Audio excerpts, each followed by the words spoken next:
Yes, everybody, and welcome to High on Homegrown, the cannabis podcast from Percy'sGrowroom.com.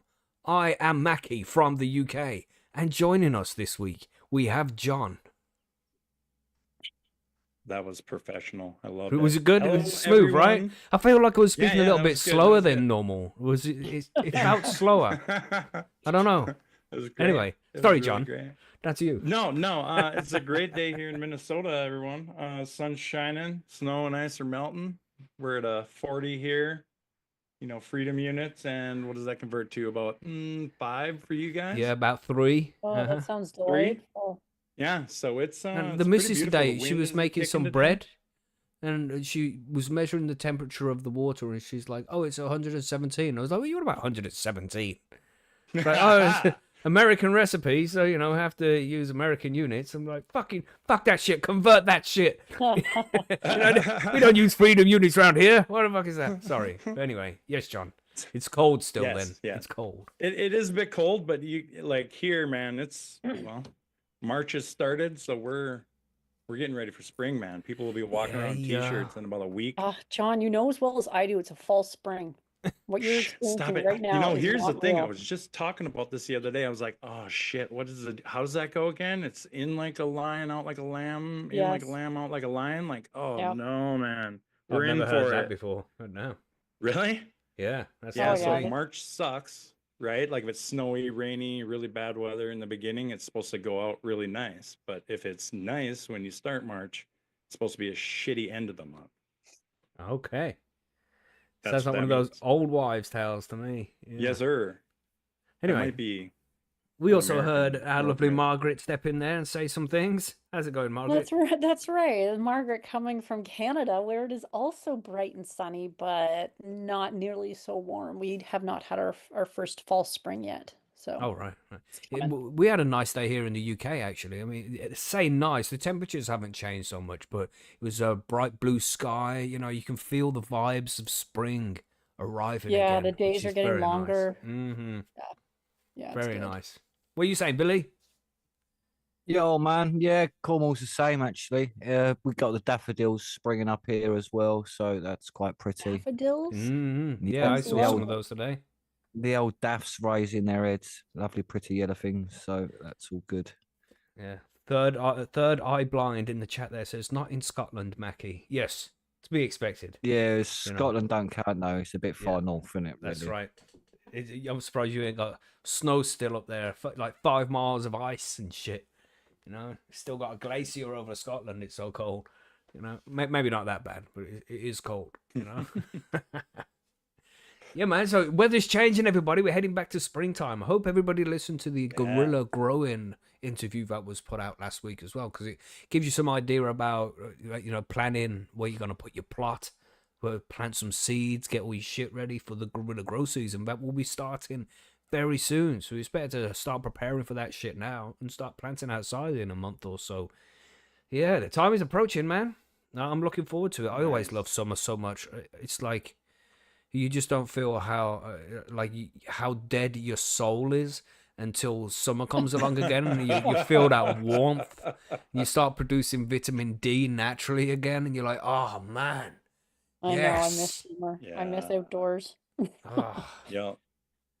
Oh man. Anyway, let's talk about what we're talking about today. We of course have the cannabis news and events. And for the Grow Guides, we're talking about EC and pH and, how EC works, how pH works.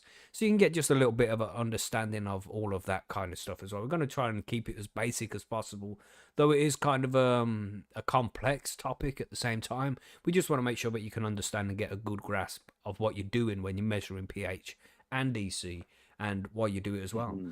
But for these news stories, we'll quickly have a run through. We have 5 news stories today. Let me just get the show notes up here to give you a quick spoiler alert, everybody.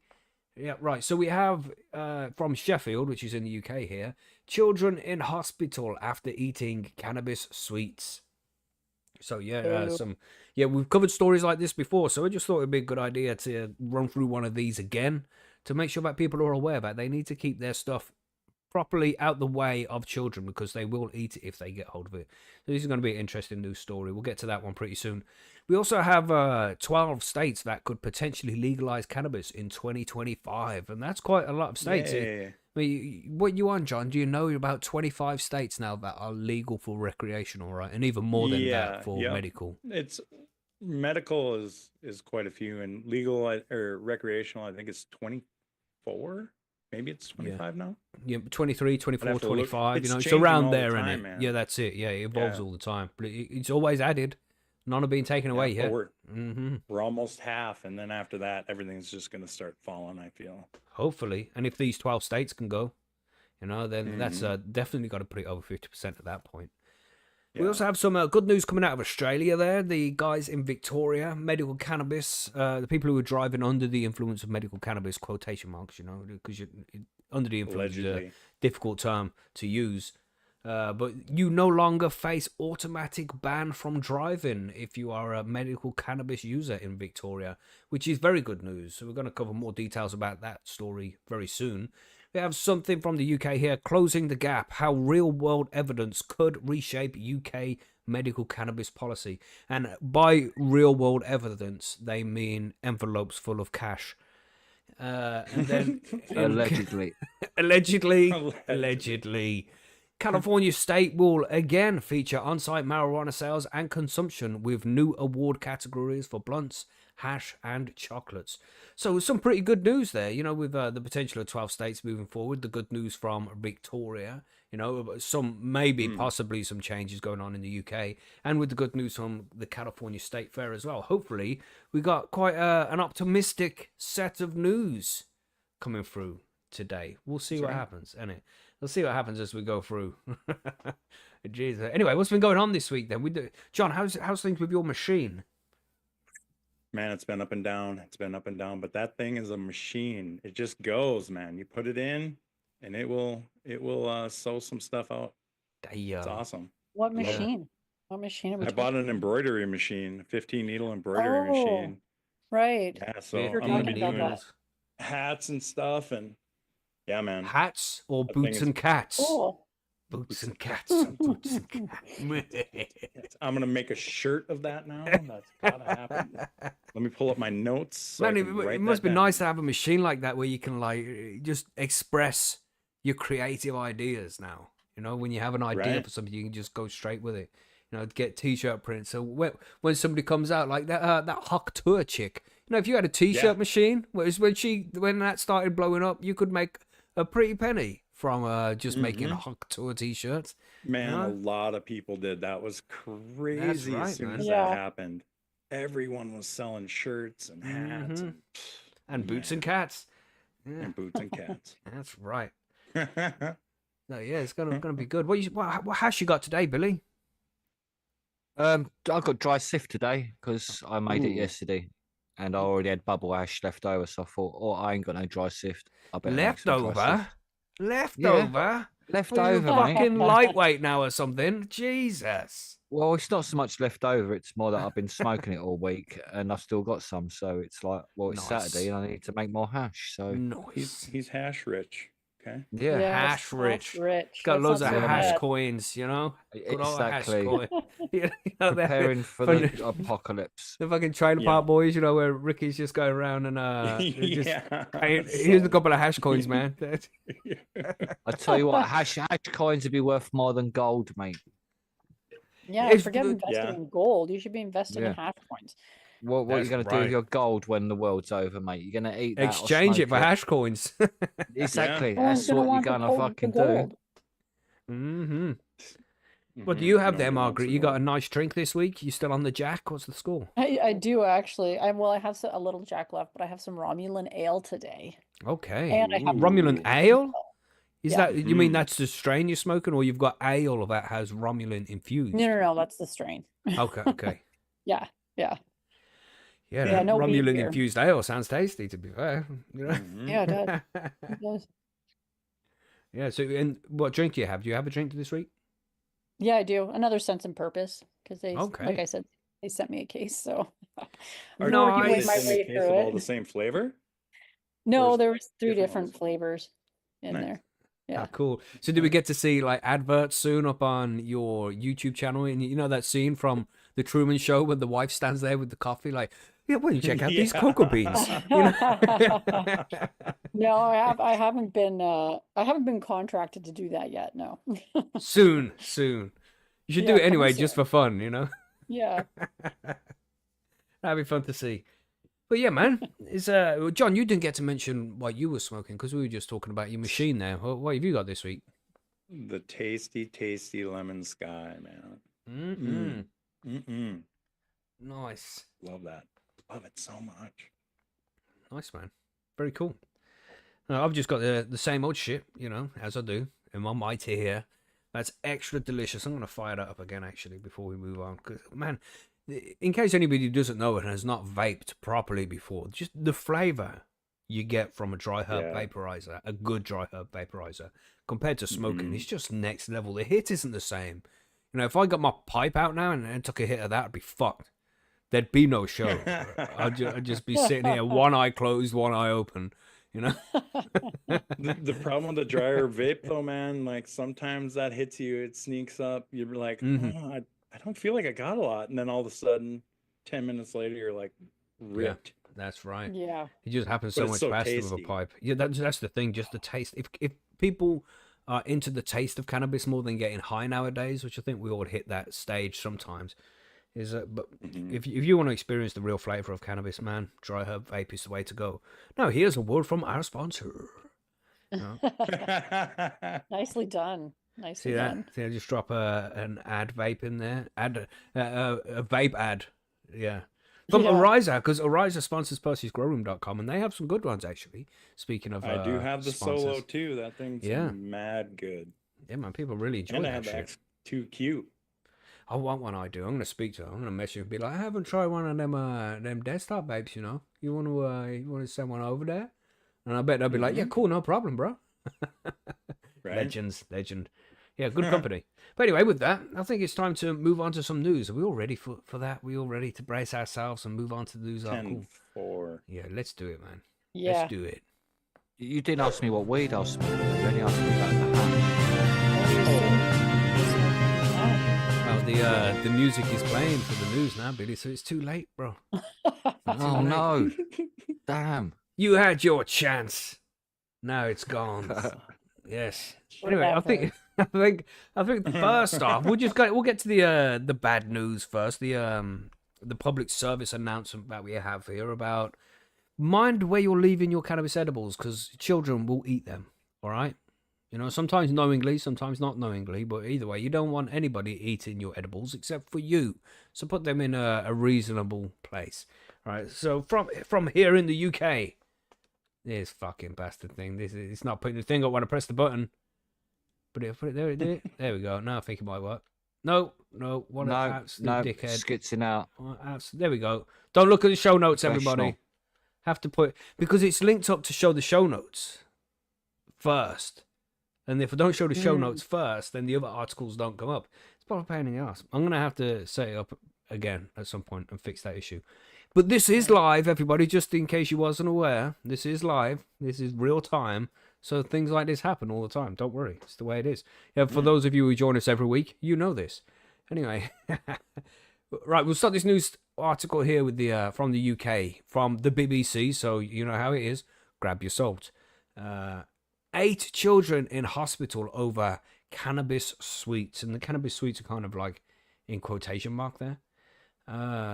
8 children were taken to hospital after being suspected of eating sweets laced with cannabis at a school in Sheffield. So this happened at school as well. Jesus. South Yorkshire Police said officers were called to Phillimore Community Primary School in Darnall shortly after noon on Tuesday, with a CH, Tuesday. Tuesday, Governor. The children have since been discharged and an investigation has been launched, the force confirmed on Friday. And that's unusual for it to call it the force. And I think it's more like the police service they call it nowadays, isn't it? But anyway. That's a bit forceful, isn't it? Yeah, that's it. They stopped using the word force because it seemed too forceful. Anyway, random tangent. Fillmore Community Primary School said the pupils have now rejoined classes. A Force spokesman added, "It is understood that children have consumed sweets suspected to contain cannabis. Our inquiries are ongoing and anyone with information is asked to get in touch." So yeah, very dangerous, man. Very dangerous. Well, I say very dangerous. You know, it's cannabis, so it's not as bad as them taking a handful of paracetamol or something. You know what I'm saying? But still, they shouldn't be doing this shit. Yeah, or fentanyl, exactly. We don't seem to have that issue too much here in the UK, thankfully. You don't hear much about The fentanyl? Yeah, with fentanyl. Yeah, it just seems to be over in the US kind of thing. Yeah, lucky for you. Yeah, for sure. We have we it carries have on a here. problem with knives. You're very true. Very true. One mother who did not wish to be named said she found out about the incident from her daughter, who told her children had been collapsing and throwing up in class. She said an official message from the school was circulated at 1500 GMT on Friday, which she believed was prompted by the presence of journalists outside the school gates. How fucking scary would that be? Send your kids off to school and then there's journalists outside? Like, oh my God, what's going on in there? That's terrifying. I You're shouldn't. thinking more terrorist shit, really, at the minute, Yeah. aren't you, rather than anything else? Mm-hmm. I shouldn't have to hear from I shouldn't have to hear that from my daughter. I should have heard that from the head teacher, the mother told the BBC. We should have been told beforehand so you have that conversation ready to speak to your kids about it, that you don't take things from other children. What do you mean you don't take things from other children? Of course, they're children, man. You get your friend offer you a sweet. They don't know any different. You know what I mean? Did it say how old? How did I miss it? How old? But is it's a the kid? primary school, so they're going to be under the age of 12, let's say. Mate, under the age of 11. Okay. 11 and under. Haven't said which how old the kids were exactly, I don't think. They might say that at some point. But they're going to be young, you know? Yeah. But I don't know, Yeah. teaching your kids to be just scared of everything is, that's going to be detrimental as well. It's going to be, you know, just what you say. Before you take any sweets off any kids at school, then make sure you check the packages, and if it's got a little red triangle with THC written in it, bring them home for dad. All right? Right. I mean, they You kind know. of did this for Halloween when I was a kid, man. Bring all your stuff home. We got to look at it before, but I think that was just my parents stealing the candy. The good Well, stuff. that was like the second rationale. It was to check for the razor blades in the apples and stuff like that. Yeah. Right. But then, parents would be like, 1 for you, 3 for me. That's right. This is for your own benefit. Yeah. It carries on here. She said since finding out about the incident, she was scared to send her children to school. It's scary because we think them going to school for 6 hours is a safe space. They are safe there, but clearly they are not, she said. Our children are not safe in school. Wow. Are you just waking up to that now? Because it's been like that for a while, in my opinion. It's, It's just like, where have you been living? yeah, you know, a nice area in Sheffield. She added, if they had taken anything at home, we have social services on our backs. Our kids would get taken off us, which is a very valid point. You know, it's like the shit that happens at school, but if it happened at home, the parents would be in trouble with the law and the social services and shit. But it can happen at school. It's okay. You can have your child mentally tormented by psychotic people at school, and it's okay because it's at school. I'm not going to go on a rant. I'm going to hold myself back, all right? Okay. Everyone in Anyway. Sheffield now sitting there thinking, a nice part of Sheffield. You Where know the what I mean? Fuck's that? Like, You mean outside of it? yeah. That's what Anyway, Sheffield, mate. If you No offense, Sheffield people, but you know it's true. I live in a shithole too. I'm not judging. A spokesperson for Fillmore Community Primary School said, we have been supporting South Yorkshire Police with an ongoing investigation into an incident this week where it is reported a small number of children ingested sweets suspected of containing cannabis. We will continue to support that investigation in any way we can. We cannot comment further at this time and are unable to provide further details on individuals involved due to the ongoing police investigation. Those affected have now returned to school and rejoined their classes. The school is available to support the families involved with anything they may need, as well as anybody in the school community who may have concerns. Please approach a school senior leader if you require such support. Yeah, very dangerous, man. And there's nothing really you can do about this. This is just gonna happen. I mean, even if we legalized and regulated cannabis properly, like you hear me say all the time, you know, it's still gonna happen when it's legalized and regulated. Right. It's up to the people in possession of those cannabis sweets in the first place to put them somewhere safe. You know, somewhere where children are not going to get hold of them, because they might just think about their sweets and take them. And you know, you've all had gum. Well, for those of you who have had gummies, you can know these things can be strong, man, and they can even for Absolutely, adults especially and for little kids. Imagine, and the little kids as Technically- well. They might take more than one. They're not just going to have one. They're going to have a few. What Yeah, if they eat a 'cause they're whole like all bag? candy. If they, depending on how old they are. As Right. responsible parents, you should have like a lockable like case where all the dangerous drugs are, just in case kids get hold of them. Like the locked medicine cabinet. It's bog standard, isn't it? That's right. No. Should be. That's what you It should do, should be, man. no, but it should be Like- though. It should be bog standard, and that's where your cannabis edibles should be, in that locked cupboard. Yeah. I Same mean, with I'm your kind alcohol of and stuff. I'm kind of on the fence about it, in the sense of, like, I do two things. One, I'll put the stuff up. I'll keep it away from my kids, you know. But I also teach them that this is what this is. Right. The same way you do with alcohol. Yeah, the Right. You know, how prohibition many is people part got of the alcohol problem. just sitting in the cupboard, you know what I mean? If the parents could just say you're not allowed to touch these are my cannabis gummies, then it'd be a lot easier. The kids probably wouldn't touch them then. If you know what I mean? Right. Because they're allowed, but because Right. then their parents be worried that they go into then school and say my parents take cannabis gummies, and that gets the parents in Right. trouble. So they're not allowed to say anything in the first place. So when the kids find them, they just think they're sweets because they're not being told what they really are, because they have to be hidden from it. If you know what I mean? Right. Yeah. So the illegality causes issues there as well. You can't be honest. You can't be open and honest with the children, even though you should be. Yeah. But you should be able to explain to them as well that they can't say nothing, and that this is part of responsibility of life. It's like a life education. That's the way I would see it anyway. That'd be my advice. Yeah, knowledge is power. It's a difficult one to Knowledge is power. approach, Yeah. isn't it? Knowledge It's is like, yeah. because we The live in a place where education it's is still knowledge, illegal. yeah. You know. Right. I mean, even when it was illegal here, you know, like for my kids, they knew people that smoked and whatnot, and it was on me to explain to them that it wasn't such a bad thing. You know what I mean? That people, even though it was illegal here, and it's not like my kids were running to school. Oh my God, you know. Right. Madness, man. Yeah, so just be careful out there, everybody. For those who are in possession of cannabis edibles, make sure they're well labeled. You know, make sure your kids know what the fuck is going on if they're old enough. If you feel as if you still need to hide it from them, then hide it from them and lock it up. Make sure they can't get hold of it. You know, you do what you think is best, but just make sure that they don't get hold of it. Right. It's important. You don't want anything like this happening to your kids, and you don't want it happening to your kids' friends at school either. You know, it can really fuck them up, man. So be careful. Yeah, because once they get to a certain age too, it becomes not just about them, but their Yeah. friends. If it's in a locked box, and like the kids know about the box and that anyway, but they know it's a locked box and what's in there is dangerous.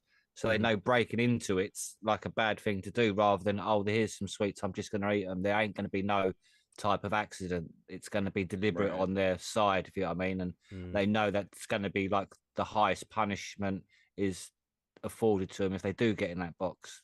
Like literally, they ain't nothing's there. They don't get no Christmas, birthday presents. All their toys get stripped away from them. Sort of like the severe punishment of life restriction. Like no, never have a mobile phone, sort of thing. Like going to prison, sort of thing. But you do. That's the sort of thing you need to drum into, and be strict with it. If you're strict on that, then they fucking listen to you, and then they'll learn. It's just like do what you do, and that's the problem I've got with a lot of people. They're not open enough or strict enough with their children. If you know what I mean? Yeah, you got to find that right balance, and it's difficult sometimes. Because though you would like to be open with them and be honest with them about this kind of thing, at the same time, like you mentioned, if they go to school and mention something about you consuming cannabis, then they can suffer consequences for it. You know.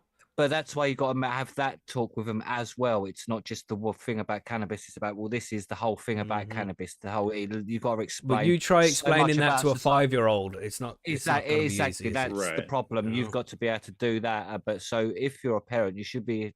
Your first job is to start formulating in your mind what you're going to do and how are you going to talk to your children about drugs, because you're going to fucking have to do it one day. Yeah, maybe that's Yeah, what we do you know could. what We I mean? should cover that at some point in one of the episodes, because we did it in the last series of Grow Guides. You Well, know, parenting That was and that was my cannabis. that was Yeah. my job to as a social worker to teach parents who come on the course about drugs so they could talk to their children about it. So they had some if you I mean they were educated on drugs and about the social impact before they talked to their children. And we also spoke to social workers and teachers and all sorts of stuff. Yeah, man. So yeah, it's interesting. Has to be done. Let us know what your ideas are, everybody. Do you have children? What approach have you taken with them regarding all of this? Do you hide it from them completely? Are you completely open and honest about it? Let us know what your take is on this, and we'll cover it in a future episode on the Grow Guides at some point, because it is an important topic. But let's cover a different news story now. What should we do next? Let's have a look. Should we talk about... What are you saying, John? You want to go for California State Fair? Should we talk about that? I mean, we can talk about that. Sounds like a great plan. California do it. dreaming. All right. Yeah, California. Have you seen that random tangent? Have you seen when I go camping with my friends meme? And then it just starts playing, No. all the leaves are brown. Anyway, what are you saying, John? That's a good one. All right. California State Fair will again feature on-site marijuana sales and consumption with with new award categories for blunts, hash, and chocolates. I think this is awesome. I didn't even know they were doing this. This is where we need to get to, people. Still not a good Yeah. reason to go to California, though, right? No. I agree with that. All right, let's continue. The California State Fair will once again feature a cannabis exhibit and competition at this year's event, with expanded award categories meant to showcase the diversity of the state's market. This is the fourth year that California's annual event has invited marijuana entrepreneurs and consumers to join the festivities.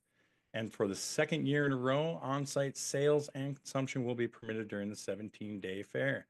Wow, that's a long fair, man. Also, I don't know if the Minnesota State Fair is that long or not. It's pretty long, but continue.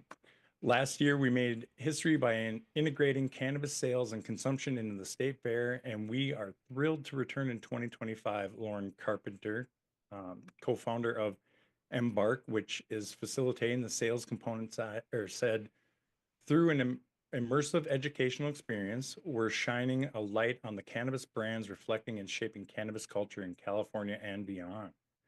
As for the competition, there are 150 medals available this year. Submissions will open on March 1st and close on May 4th.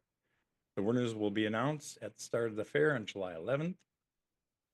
This year's award categories have been expanded to include cannabis, cannabis blunts, hash, and chocolates. For more than 170 years, California State Fair has had a long-standing tradition of celebrating the best of the Golden State, especially those who epitomize the state's agricultural excellence. Tom Martinez, CEO of the California State Fair, said, "Since welcoming cannabis to the fair, we've witnessed firsthand the pride and dedication of California's cannabis cultivators, who are crafting some of the best products, not just in the state, but in the entire industry." That's awesome, man. That's cool. Yeah, man, that's just downright cool. Other categories up for awards include indoor, outdoor, and mixed light flower, beverages, cartridges, concentrates, edibles, pre-rolls, and wellness. Like that's a lot. I want to go to that fair. Right? It's like, It's just around the corner for Yeah. you guys, isn't it? You know what? 1,000 miles is nothing, right? Yeah. yeah, it's still not that close. It's pretty far still. It's a ways. Yeah, I think Margaret's got to go farther than I do. Yeah. All right, moving on. In just a few short years, cannabis has become a staple of the fair. James Leitz, executive producer of the cannabis competition and exhibit, said, "This year we're elevating the experience, expanding the competition, celebrating more product categories, and connecting consumers with the farmers and producers behind the cannabis product. The California Exhibition and State Fair is an independent state agency established by law under California's Food and Agriculture Code. Governor Gavin Newsom is an ex officio member of the fair's board of directors, as are several state lawmakers. The addition of sales and on-site consumption last year marked a historic development in the fair's history. Before then, the event's marijuana component was largely limited to cannabis competitions and educational booths. So it seems like they were just doing comps before, and that's pretty cool. You know, but we ain't even there yet in the UK.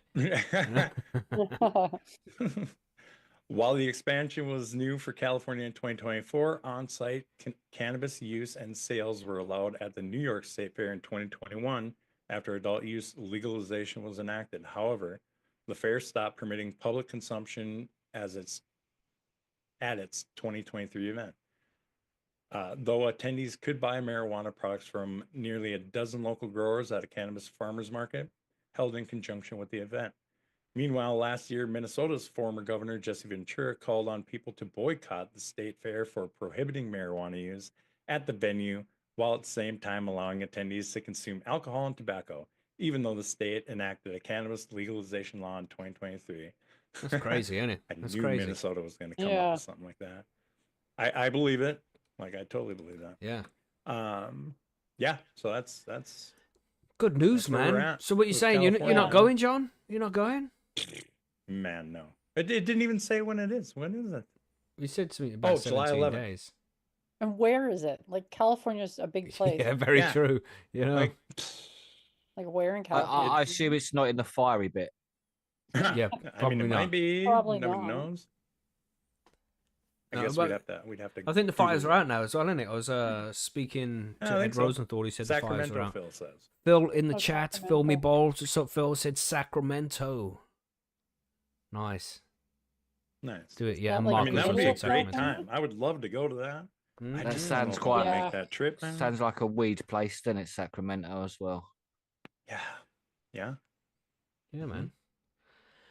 And maybe So- they hold it for just to say they hold it for 17 days, so a lot of people can travel there because it gives you. Because if it's just one weekend, then it's like very tight in people's work diaries that they have to have that weekend off. If you know what I mean. Yeah. Right. But for 17 Right. days, it's like it gives you so much scope. Most people will probably be able to travel there from across anywhere in the world almost, but mostly anywhere across America for that 17-day period, isn't it? It's like Right. gives you more scope in that Yeah, man. manner. So I like that idea. Phil me balls says, drop by my house if you do. But sure, bro. I'll head to California one day, and when I land at LAX, they'll be like, "Yo, Yeah, man. Phil, can you come pick me up?" He's like, "I'm Ran, like pick the me up." north side of the state, you dickhead. It's only gonna take me 4 hours to drive to you. You could have let me know you was on the way. Gosh." But yeah, man. Yes, When we thanks for get our the update. California personal is private big, jet, man. we'll be out there. That's right. We're just waiting for the jet to be refueled. Takes a while. Yeah, but good news there from California, man. Very cool. Woo. Everybody enjoy, and I hope we get to see some video and stuff as well. If any of our listeners are going to this event, get some video, pictures and shit, and let us know over at the forum or the Discord, man. It'd be cool to see Yeah. what goes on. Nice. Well, let's talk about Australia, because we just had Ads Factor in the chat there asking about the Australian news, so let's cover that. What are you saying, Margaret? Yeah, the Victorian medical cannabis drivers no longer face automatic ban as of yesterday, because today's already March 2nd.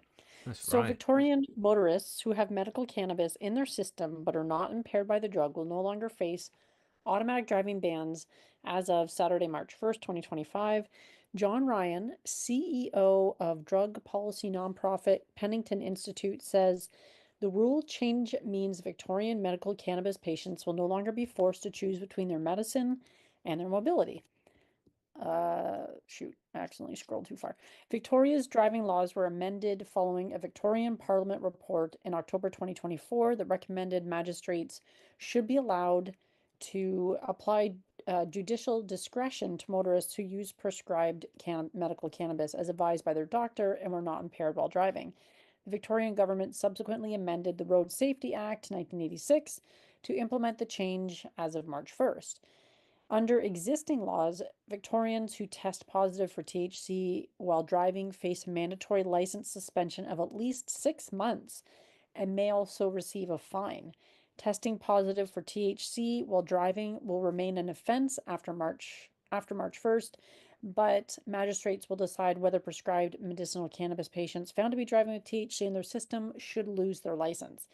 In 2016, Victoria was the first state to approve medicinal cannabis, but it remained a criminal offense for drivers in the state to have THC detected in their system. THC can linger in a person's system for weeks and can be detected long after any potential impairment caused by THC has occurred. The parliamentary report was compiled in response to a July 2024 motion by the Legalise Cannabis Party that urged the government to reform medicinal cannabis laws. A sensible policy and a win for fair. Oh, that. Sorry, It's a quote. Yeah, it's a quote from that is the a CEO. quote that just got stuck in there. A sensible policy and a win for fairness. Pennington Institute CEO John Ryan says, commenting on the March 1st law change. Pennington Institute further said, nobody should drive while they are impaired on any substance, including prescribed drugs such as medicinal cannabis. But patients who are not impaired and are using medicinal cannabis as directed by their doctor pose little, if any, safety risk and should be treated accordingly. The new rule is a sensible policy and a win for fairness. Medicinal cannabis patients should not be forced to choose between their medicine and their mobility. Nice. And I think that's great. Yeah, for They sure. actually made the change. Took his advice. Yeah, but what are they saying here? There's some little bit that didn't make sense. I'm scrolling back up to try and find out where it was. So it's The still testing illegal for the positive while driving? THC because testing positive for THC while driving will remain an offence after March 1st. But magistrates will decide whether prescribed medical cannabis patients found to be driving with THC in the system should lose their license. So if they do a drug test, regardless if you're using for medical or not, and they find THC, then you're still breaking the law. That is still an offence, and it'll go to court, and then the court will decide. So you still have to go through all that bullshit still. Right. You know, It still makes no sense to me because, as they say in here too, like it can remain in your system for weeks. So how are they testing that? Yeah. Like, That's always the question. That's the Yeah. tricky thing about weed when it comes to driving. yeah, Hard to test for. craziness, isn't it? But I don't know. At least they're going to discuss it in court, and hopefully people will not be losing their license just for using a medicine. In fact, it's nowhere near as impairing as some medicines are. I think I've mentioned before on the show how I took a gabapentin before, one of those painkillers, knocked me the fuck out. That I won't take that again now. Like I didn't like the effects of that. But that's completely legal to take that shit and drive. You know, Yeah. and I would not do that. Suggested you don't drive or operate heavy machinery. Well, they say operate heavy machinery, and I can't drive a forklift anyway, nor a crane or a digger, so I'm fine. I don't operate heavy machinery anyway, right? Right. I think prescription drugs are way worse, man. Mhm. Some are, yeah, for sure, yeah. Yeah. Actually, Yeah. lack of sleep can also be really dangerous behind the wheel. Yeah. as well. Or an argument with the missus or the other half, you know? Or You have an argument, around with you your go cell out to phone. try and fucking, your phone, you know, a banging tune coming on unexpectedly. Fuck yeah. You know? Yeah. Next thing yeah, you're there's a throwing lot of things your that can hands in the distract you air. or impair your driving. Mhm. Boots and cats, boots and cats. That's right. You know what I mean? I'm not gonna lie. So did a lot that needs the to be other day. taken into consideration, you know? It's crazy how they just make out like cannabis is the devil when there's so many other Yeah. things that are far more dangerous, you know? Yeah, even eating a cheeseburger, you know? I remember when I first started to learn how to drive and you know, there's all these signs on the road, there's all these buttons, and I was like, how am I ever going to be able to take in all of these signs, all these buttons, drive the car safely, you know, and do all this shit? Because it just seems so much, it's overwhelming. But now I'll quite easily just drive down the road, eating a cheeseburger, listen to tunes. You know what I mean? Right. It's crazy, man. Impairment. I don't. It's a relative term, ju- you know. I don't understand how people can't ride a motorbike or a cycle or something as well. If you know what I mean. Mhm. Driving a car is Mhm. easy as well, but yeah, I don't understand that people can't do these things. It's a bit odd, if you know what I mean. You just don't want to do them impaired, That's the thing. Yeah, Right. exactly. Yeah, And you shouldn't. Yeah, so it's up to shouldn't the do driver anything themselves impaired. to decide, are you impaired? And if you are impaired, don't fucking drive, man. Because it's not just you you're Mhm. putting at risk. It's other people. If there's passengers in the Mhm. car, there's definitely other people on the road. You don't want to be that Right. dickhead. Just don't fucking do it, man. These things don't happen. It's like, oh, I won't crash. Nobody does that on purpose. You know what I mean? It's like, you can't just be Yeah. like, yeah, I won't crash and be 100% sure of it. That's crazy talk, man. Nobody Yeah. does those things on purpose. It happens accidentally sometimes. So, just take that into consideration and don't drive if you're impaired. Simple. And that means on any medication, or if you've had lack of sleep, or if you're feeling extra angry because of an argument with somebody, just don't do it. Be sensible, be responsible, Mhm. But still, good news kind of coming from Australia there then. When we were looking to the finer Right. details, it wasn't as good as we were expecting. But still, Making Still. strides at least. They're making strides, yeah. that's right. Precedent is being set. That's an important thing when it Mhm. comes to law, And do they still have a legalized cannabis party as well? I mean, it said Yeah, I that think so. they- Yeah, a Huh. couple. Well, Yeah, a the couple ones of who them. push I for know it or whatever. there's a few people working towards it still. Oh, That's man, pretty cool. it's a long battle. It's a long battle. Still, too many people with no access to legal cannabis yet. It's crazy. Times are changing slowly, but a little bit too slowly. But maybe soon we're going to see some changes in the UK, right, Billy? Maybe, No, I don't know. because That was a bit optimistic there, Billy. Excuse me for my It does pessimism. sound- I know Yeah. I'm trying to be, Great mate. Got to try, optimistic. ain't you? At Yeah, least yeah. try. I mean, the Gotta way you give said some maybe, people hope. actually, it's like, wow, I've got to hear this then, Billy. Let's see what you Yeah. got. I've been trying to entice people in before I smack them down. That's right. Bring them up and then pow! Yeah, bam. He's Fuck busted you. his head wide open with a steel chair. Oh my Yeah. God. So, anyway, Anyway, cannabis health. Cannabis health news. I've said that they're closing the gap. How real-world evidence could reshape the UK medical cannabis policy. So basically, UK Medical Cannabis Clinic Relief is investing in an ambitious new research program to collect critical real-world evidence on the effects of medical cannabis treatments. So they're thinking, could it help bridge the knowledge of the gap between sort of like the regulators and see what they do? See, so regulators and medical professionals have repeatedly called for more high-quality evidence to support the safety, efficiency of cannabis-based medicines before they can be prescribed more widely. So, yet since medical cannabis was legalized in 2018, 2018, we've had medical cannabis legalized, and there's still no one really getting it on the NHS. yeah, So it's crazy. the Isn't government, so yeah, long, and nothing has really changed. Madness. still just a few private prescriptions, really, because Mhm. like whatever thousands there are, there's millions of people that need it. So the government funding to carry out this is much needed research is just lacks, doesn't it? It's just not there. So things seemed hopeful when the NHS established its patient registry to collect data on the prescribing of cannabis medicines in 2021. But however, 2 years later in 2023, it revealed that it's not even enrolled any patients and is still not thought to be widely used by clinicians. It's just stupid, isn't it? Mhm. It's like, so meanwhile, the first two NHS funded clinical trials investigating the CBD and THC in epilepsy are only expected to begin recruiting this year. And even then it's hard to, because like, again, some kids may not be able to take the medicines. So like 6 years after they You were know. initially recommended in So shocking to me. 2009, man. It's Ridiculous, crazy, isn't isn't it? it? It's like 6 years later. God Mhm. damn it.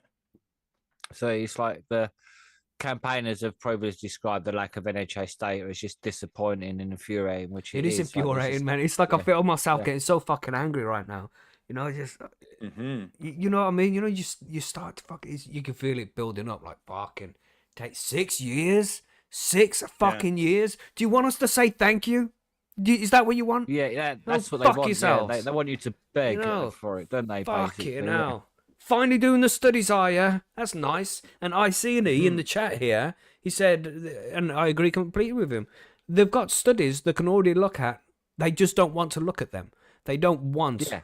to see evidence that will change their perspective, because they got their fingers in the pie. You know how it is, Billy. I don't need to fucking explain it. Preaching to the choir here, but shit, man. 6 years is an absolute piss take. It's a life-changing medicine for many people out there, and they're just being told, you can't have it because we said so. Fuck you, dickheads. Around the world, because we're slow at doing our research. Yeah, around the world, there has been more studies done on cannabis than anything else on this planet. So these people could just go fuck themselves as far as I'm concerned. But let's carry on. To utilise this data, they want to build up critical evidence base for advanced cannabis medicines to make themselves more money, probably. So Relief has invested its own research program into to track patient-reported outcomes across a broad range of conditions. So they basically just going to ask patients to tick boxes about what conditions you've got, how does it help you, sort of thing. But at least it's compiling some sort of data for a wide range of conditions, if you know what I mean. So the data is critical to contribution to real-world evidence that's needed to help inform prescribing guidance as well, and the influence policy changes in the future, sort of thing. So making it more accessible.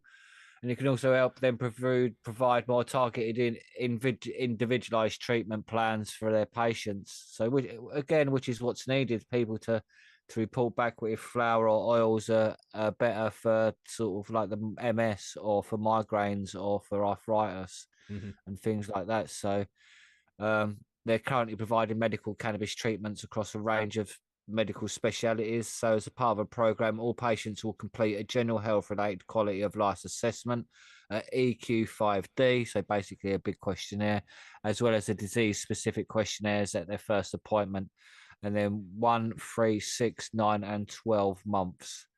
So 1, 2, 3, so that's 5 different surveys over a 5-month period. That's quite in depth. They get some good information off that if everyone takes part. So in total, the program will be implementing 15 validated tools for the following conditions, which they'll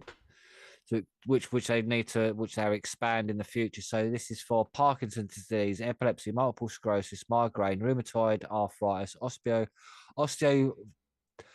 osteoarthritis, menopause, ankylosing spondylitis. Yeah, thank you, mate. Well done. Spondylitis. That sounds a bit spondylitis, doesn't it? Eh?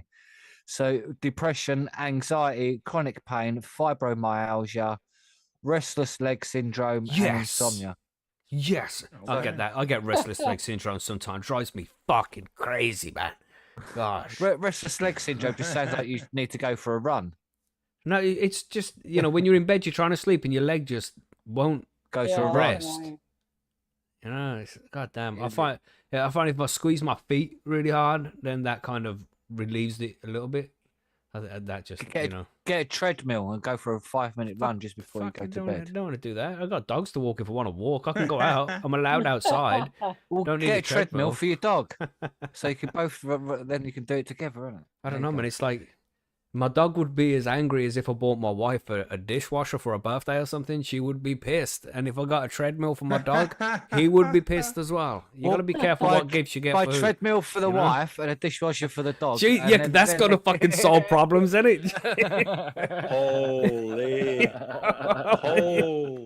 Create some problems. Yeah, exactly. Well, I'm not here for good advice, am I? I never said that.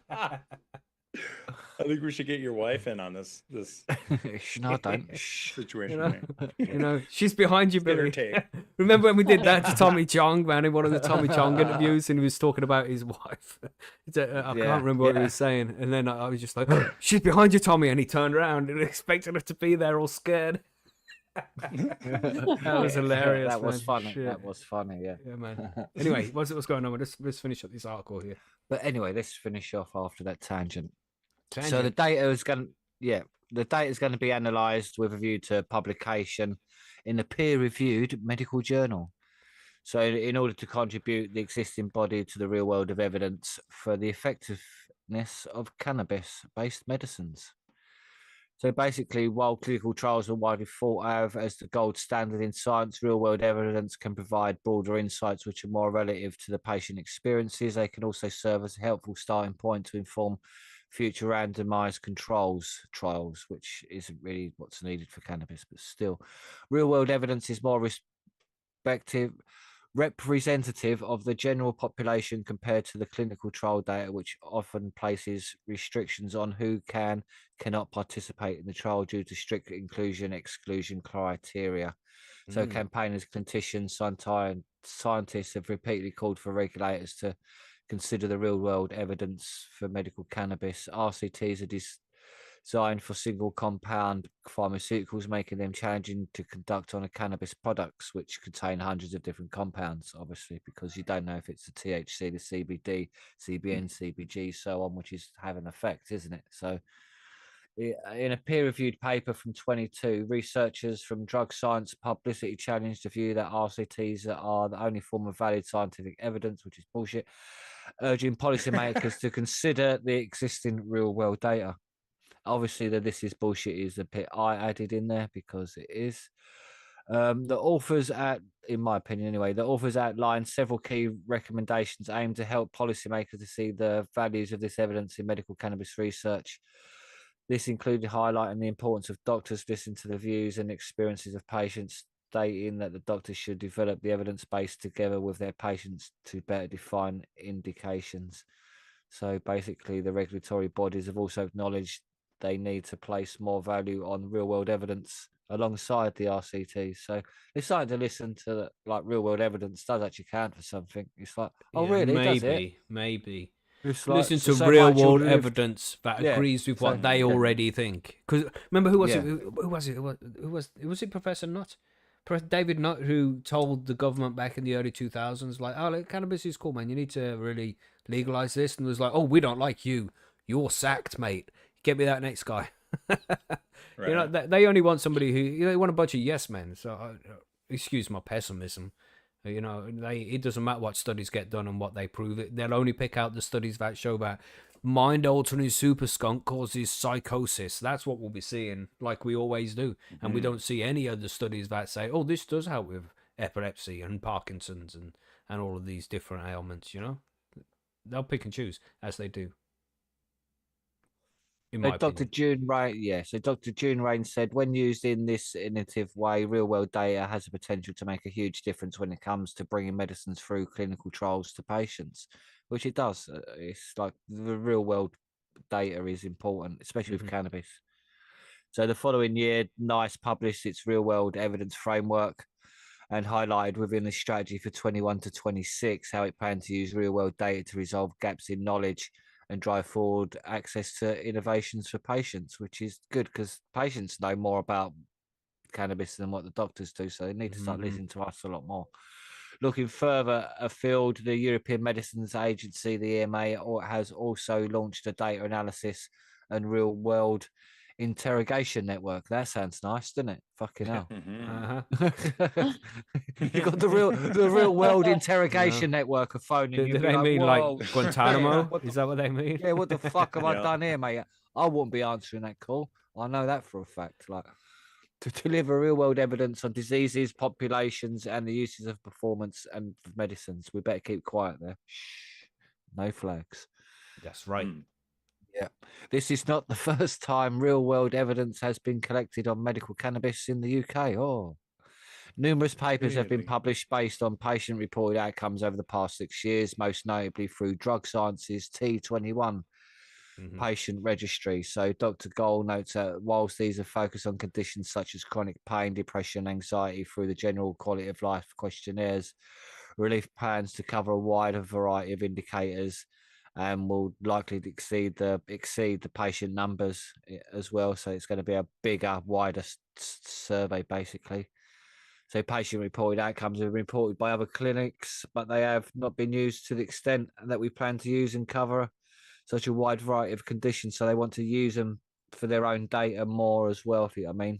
So they want to push it as data. It's not just being collected, it's actual science, evidence as such. So we aim to But provide this data is on just less Relief reported doing conditions. this, right? This is Relief, Yeah. the company doing This all is this. Relief, yeah. The So government ain't gonna listen anyone to it. connected with Relief, yeah, so yeah, they will do because Relief have one of the biggest contracts and probably I assume some people are invested in them. So Right. I'm not saying that any brown envelopes have been passed around, but maybe Allegedly. some brown envelopes might have been passed around. Allegedly. But no, they allegedly.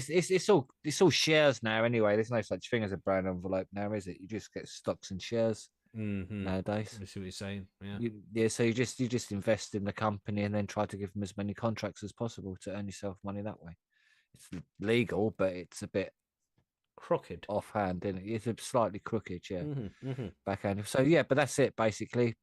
They want to collect loads of data, use it to then get more medicines to then sell to earn themselves more money. But then it helps us, so they're going to be doing it anyway. So Well, Yeah. you never know.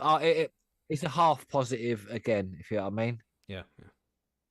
Yeah, what do you think, Margaret? You've been quiet throughout this one. You have anything to add about this? Not really. I've just been listening. I mean, Mhm. it's It's crazy, right? sounds. Yeah. Yeah, I don't know really what to say about Mhm. it. It's far mafia controlling cannabis still, isn't it? So yeah, what can you say apart from Yeah. sort it It's a out, bunch of cunts? mumbo jumbo, if you ask me. Yeah, it's ridiculous, man. As we say, 6 years ago, it was legalized for medical use here in the UK. Yeah. And just over 6 years now. Madness, man. And here we are. We're still here in this position. So is it going to be another 6 years until we see the results of these studies come out and something else happens? God damn. Right. Yeah, and then it'd be another Wow, 6 years after that. So that's Wow. 12 years then, isn't it? And why is it Wow, taking them so long man. to get these studies done? And why are they getting a private clinic to do it? Or whatever? Well, you know how we mentioned these envelopes?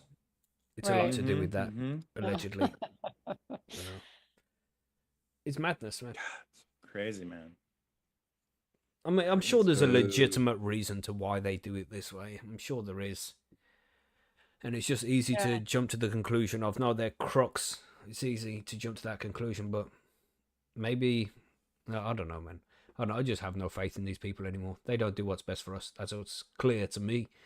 And I they mean, have it's, just... it's a long list of things that it'll, like that long list of ailments, Mhm. conditions, I guess, that they're looking at. Are they looking at those specifically? Oh, I When don't it know. said that they're implementing 15 validating Hopefully. tools for the following conditions? Yeah, hopefully.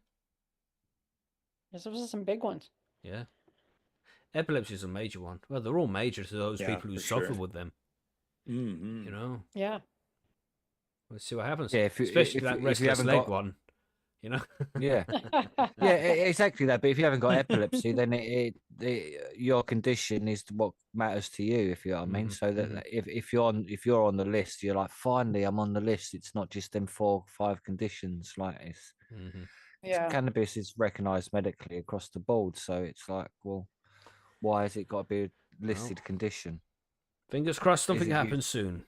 But I just don't think it will. Yes, Let us know yes. in the chat and in the comments there, everybody. Do you think that the UK is going to legalize cannabis for recreational soon or make it easier for people with certain health conditions that access cannabis on the NHS? I don't think so, unfortunately. I'm skeptical of that.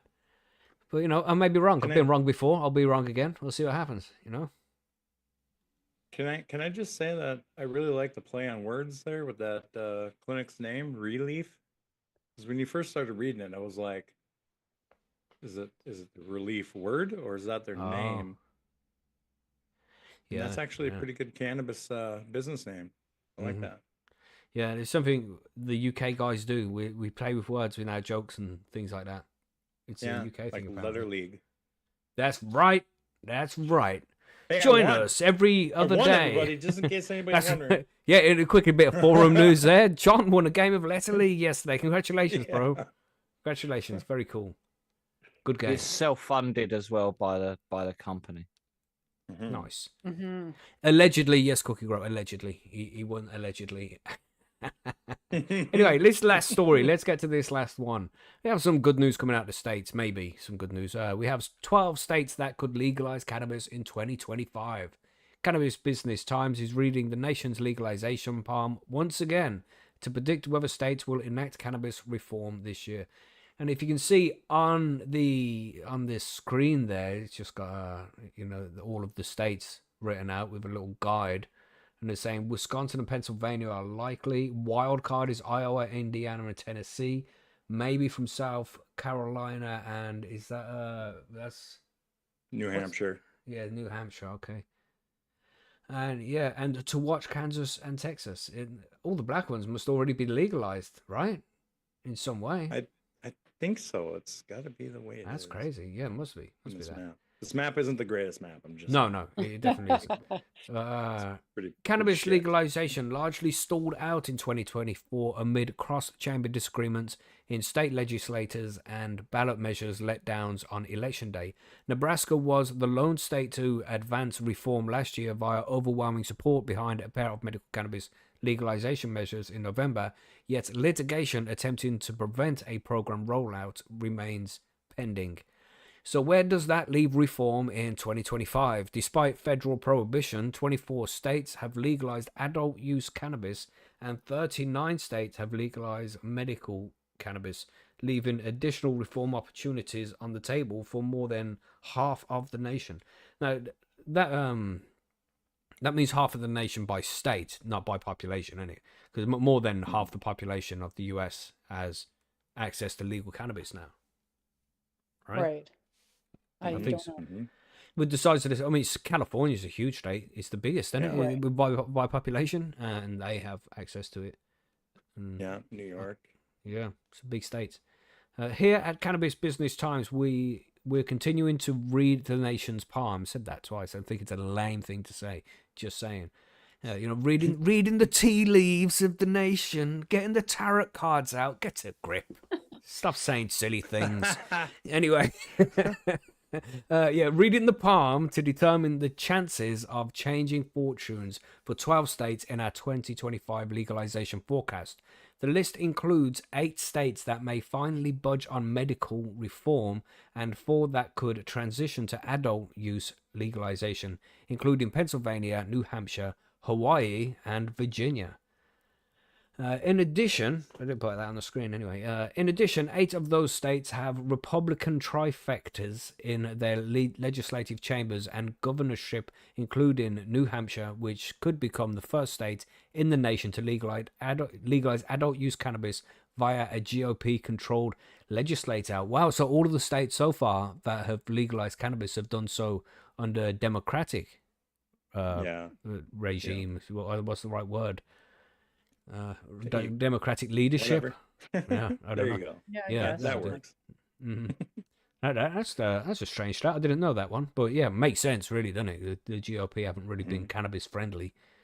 Hawaii, meanwhile, is the last state in the country with a Democratic trifecta absent of adult age legalization. Yet Pennsylvania, with a divided government, could beat the Aloha state to the punch. Notably, none of these 12 states provide statewide citizenship initiated ballot measures, meaning it's up to elected officials to align policies with the will of the electorates. However, the appetite for reform is largely growing among lawmakers across both sides of the aisle through the nation. The biggest hurdle in 2025 for cannabis legalization revolves around top lawmakers who hold the keys to floor debates in their legislative chambers. Although the top politician in the nation, President Donald Trump, indicated along his campaign trail in September 24 that he supported relisting cannabis to Schedule 3 drug and backed a legalization measure in his home state of Florida, the stance alone likely isn't enough to move the needle on state-level policies for our nation's legalization handouts. Do you agree or disagree? Let us know. Yeah, so just quickly here before we do discuss whether we agree or disagree, we got likely states are Pennsylvania. It goes into information. You can find this over on Cannabis Business Times if you want to look into it in more detail, everybody. But yes, so we got likely, we got Pennsylvania, Wisconsin, scroll, New Hampshire, as we said earlier. Scroll. You see, lots to say about each state, so I don't want to read out each one. We're going to be covering 12, it's going to be long. South Carolina has also got an option. It's got to be likely there. Hawaii, this is to watch now. To watch Hawaii, because maybe it's going to do it. It's not likely, but maybe it will. Kansas, wow. Kansas is like the center of the U.S., isn't it? Right in the middle. Mm-hmm. North Carolina, so that's both Carolinas. Or Carolina. if they go, yeah. And Texas. Texas is to watch. You think Texas is going to do it? Because that's like way down south. That's a big red state, isn't it? You think I Texas don't don't is going know. to I feel Texas is pretty on the fence on Conservative? that. maybe. Generally? Yeah, Mm. yeah, for the most part, yeah. Virginia might go as well, also a southern state there. A wild card, so maybe just random Indiana. Yeah, so maybe Indiana will go as well. Iowa, Tennessee. Wow, that's another southern state, isn't it? Yeah, so there we go. Yeah. Yeah, so lots of states there. 12 states that potentially could legalize cannabis this year. And it just makes me wonder as well. It's not as if there's any elections or local elections, state elections or anything like that coming up. How would the legalization process happen at this point? They'd just get policymakers to push it forward. Yeah. It just happens in their Yeah, without the vote, without just doing House and the Senate, yeah. it. Yeah. So what do you think I about... mean, you look at the map. Some of these are pretty surrounded, man, and I just can't understand why they wouldn't go already. Yeah, Like it's New crazy to Hampshire's the think. only one up there. Surrounded, man. Let's see what happens, man. I think Mhm. it's just going to be more like a domino effect, isn't it? Do you think at one point there's just going to be one state left? Be like, no, we're not going to legalize that devil cannabis. Yeah. You know, what's it going to probably be? would New be Mexico? New Mexico, that's what it's going to be. You know? Well, New Mexico in that map is. Yeah, in they're black. good to go already. Oh, they they are. have They that already legalized. Wow. Yeah. I'm assuming looking at this map, the states in black already have some kind of medical program. Mhm. Yeah, I I would don't think know. so. I'm just. Yeah, man. Yeah, I think pretty much all of them. Yeah. Wow. That's crazy, isn't it? Look at all of those states, man. One day. Yeah, and one day that doesn't even seem very far away. Mhm. Well, what we need to see is we need to see full legalization federally, and then let the states do what they want to do. See, like, my question is, do you think they're gonna let it get this far? Like, do you think it's gonna take that every state has to finally fall, and then the Fed will be like, No. I guess we'll do it, or not? I don't think it. I don't that's what think I either wonder. way. Oh, I wouldn't think so. Excuse me. I would think like if they all legalized, then the Fed still might not do it anyway. And then if they, Right. even if they don't, the Fed still might do it anyway. I don't think that the federal, and I don't know, I'm in the UK, so I'm just, I'm just guessing. But I would say that the fact of whether the Fed legalizes or not is not going to base on how many states have actually legalized or not. I don't think that's going to make a difference. I think it's just going to be a card they can play when they have elections coming up, Right. See what happens. Hmm. Yeah. What do you think, Billy? It's crazy. I'm a bit pessimistic myself, so either way, because none of them have done it before, so it's nothing to say they're not gonna do it now, is it? If you know what I mean. So I think some of the people in some of these states are just too entrenched in the cannabis is bad. Yeah. If you know what I mean. So until they're out of their positions, then I don't think nothing could change, especially sort of in like the Virginia and places like that. So it's Hawaii. awkward, I isn't think it? Hawaii should do it. It would be cool. I kind Yeah, of Hawaii. I think- Hawaii hasn't gone already. Yeah, I know. the tourism would be great there for it. I think the last state to legalize will be the UK because it's going to take that long. But the UK is going to be like the 52nd state at that point because somebody else will be the 51st. Yeah, it'd be Canada and then the UK, wouldn't Yeah, it? Canada, then the UK. Jesus. Listen, Canada's already legal as a mofo. Yeah, very. Interesting though. We'll see what happens by the end of the year and just see how many of these states are actually legal. It'd be crazy if they all just went legal and then there was just a few left at that point. That'd be crazy shit, man. Yeah, I mean, nuts. And the UK's just sitting here being like, no, cannabis is bad though. Mind altering super skunk. Ugh, fucking hell. I won't go off on a rant. I could go off on a rant about this fucking government, man. I'm so sick of this shit. Legalize already, for fuck's sake, you idiots.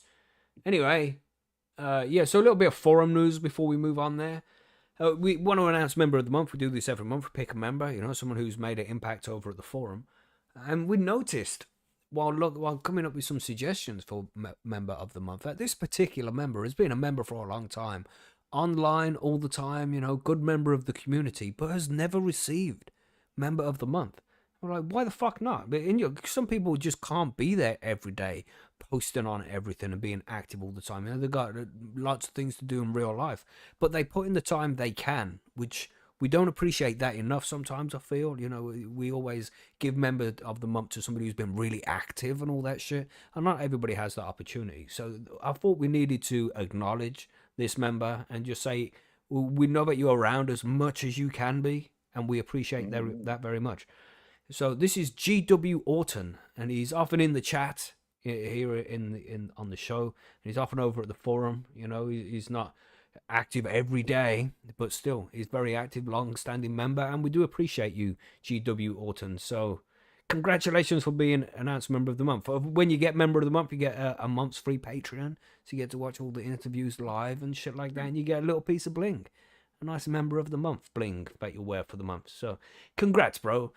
Also, plant of the month, the new plant of the month will open up tomorrow, so make sure you get your entries in. Everybody who enters gets to go on the free prize draw, so you can maybe win some seeds, and of course win some seeds when you are the winner as well. So this month, the community has made their votes, and the clear winner was Cannabro. So congratulations, Cannabro. I've added you to the plant of the month Hall of Fame. I've added your bling. And, I just want to say as well, what won this? It was a beautiful plant, but it was also a beautiful entry. You know what I'm saying? He had a nice background. It was all well presented. Very nice. A well-taken picture. And that matters as well when you take your pictures for Plant of the Month. If you really want to put an entry in that has a good chance of winning, just put some time into the background, to get some lighting on it. Make it a little bit of a photo shoot.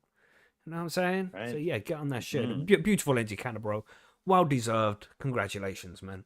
And this week, the interviews this week on the 4th of March, which is Tuesday with the CH Tuesday, and the 6th of March with a Thursday, with a TH Thursday.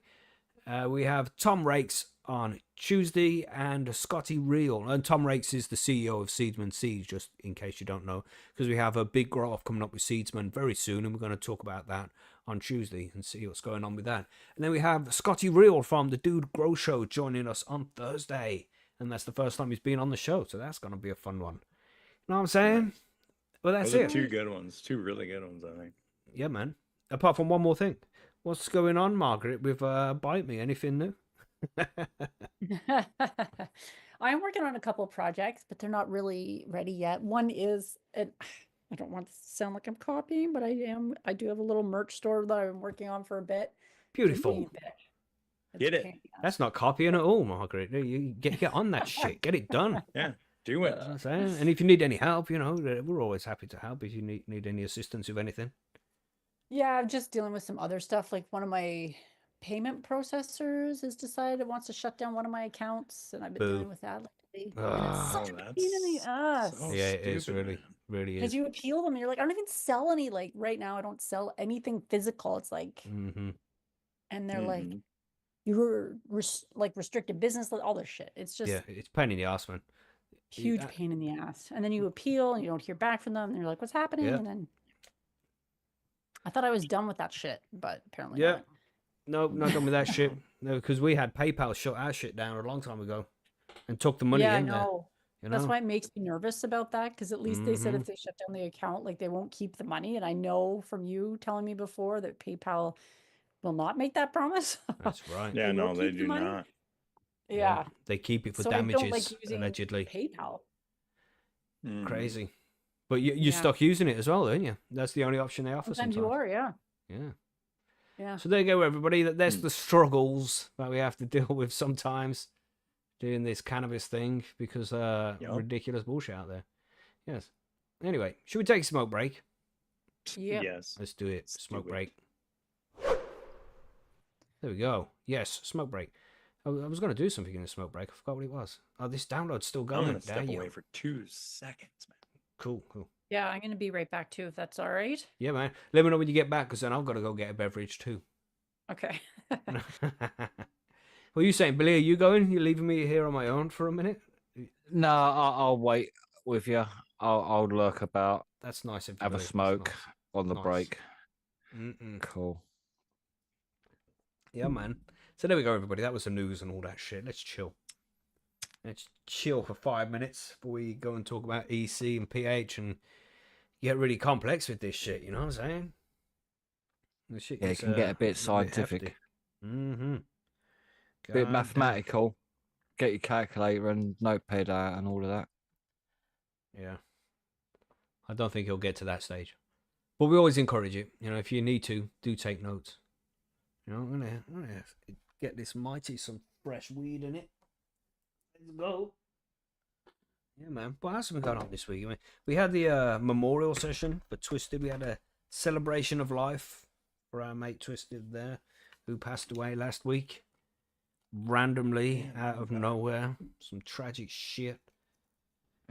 Damn.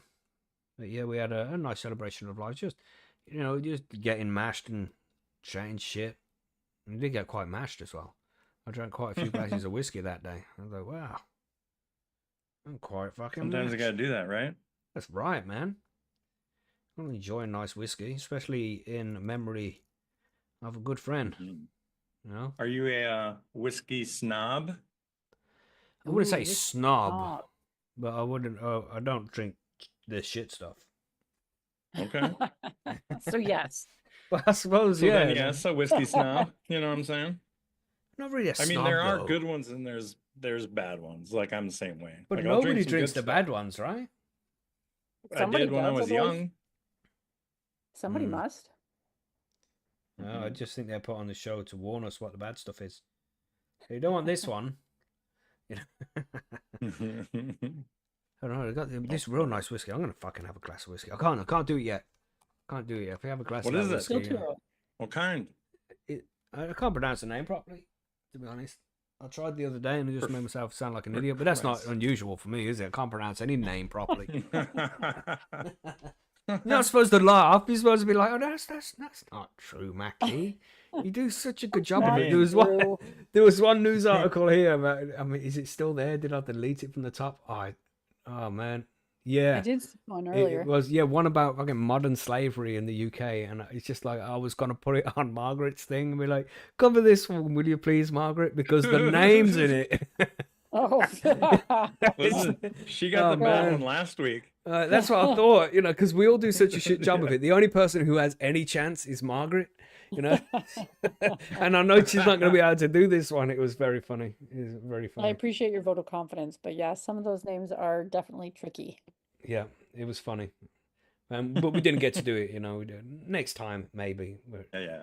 you know, we wouldn't be going on a rant about human slavery, modern slavery, and all that shit. We won't be doing that. We already ranted enough. Maybe next week. And of course, if you do see any news stories throughout the week, anybody, and you want to send them in, let us know. I say that all the time on the download, but it's very rare somebody sends in news articles.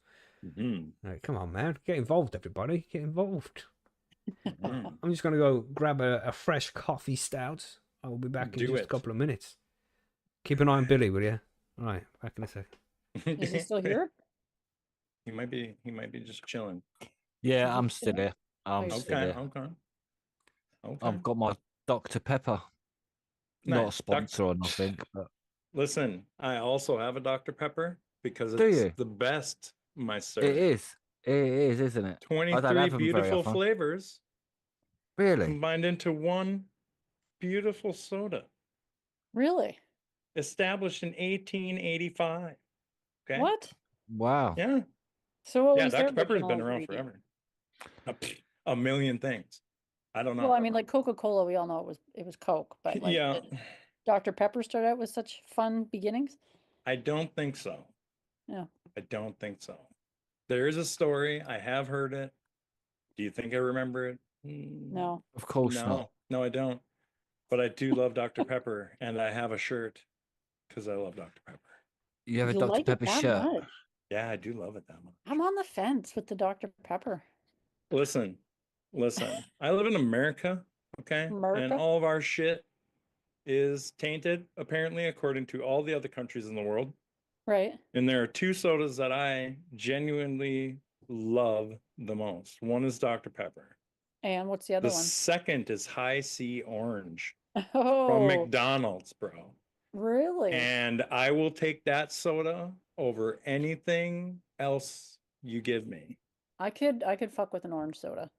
Dude. But you're saying yeah, it has but to be there's high C. it has to be the high C orange. And I'm gonna tell you this: McDonald's took that shit away, and it's been around since like the '80s. Man, it's beautiful. Huh. And then they took it away for a couple of years, and they brought it back, and it wasn't quite the same.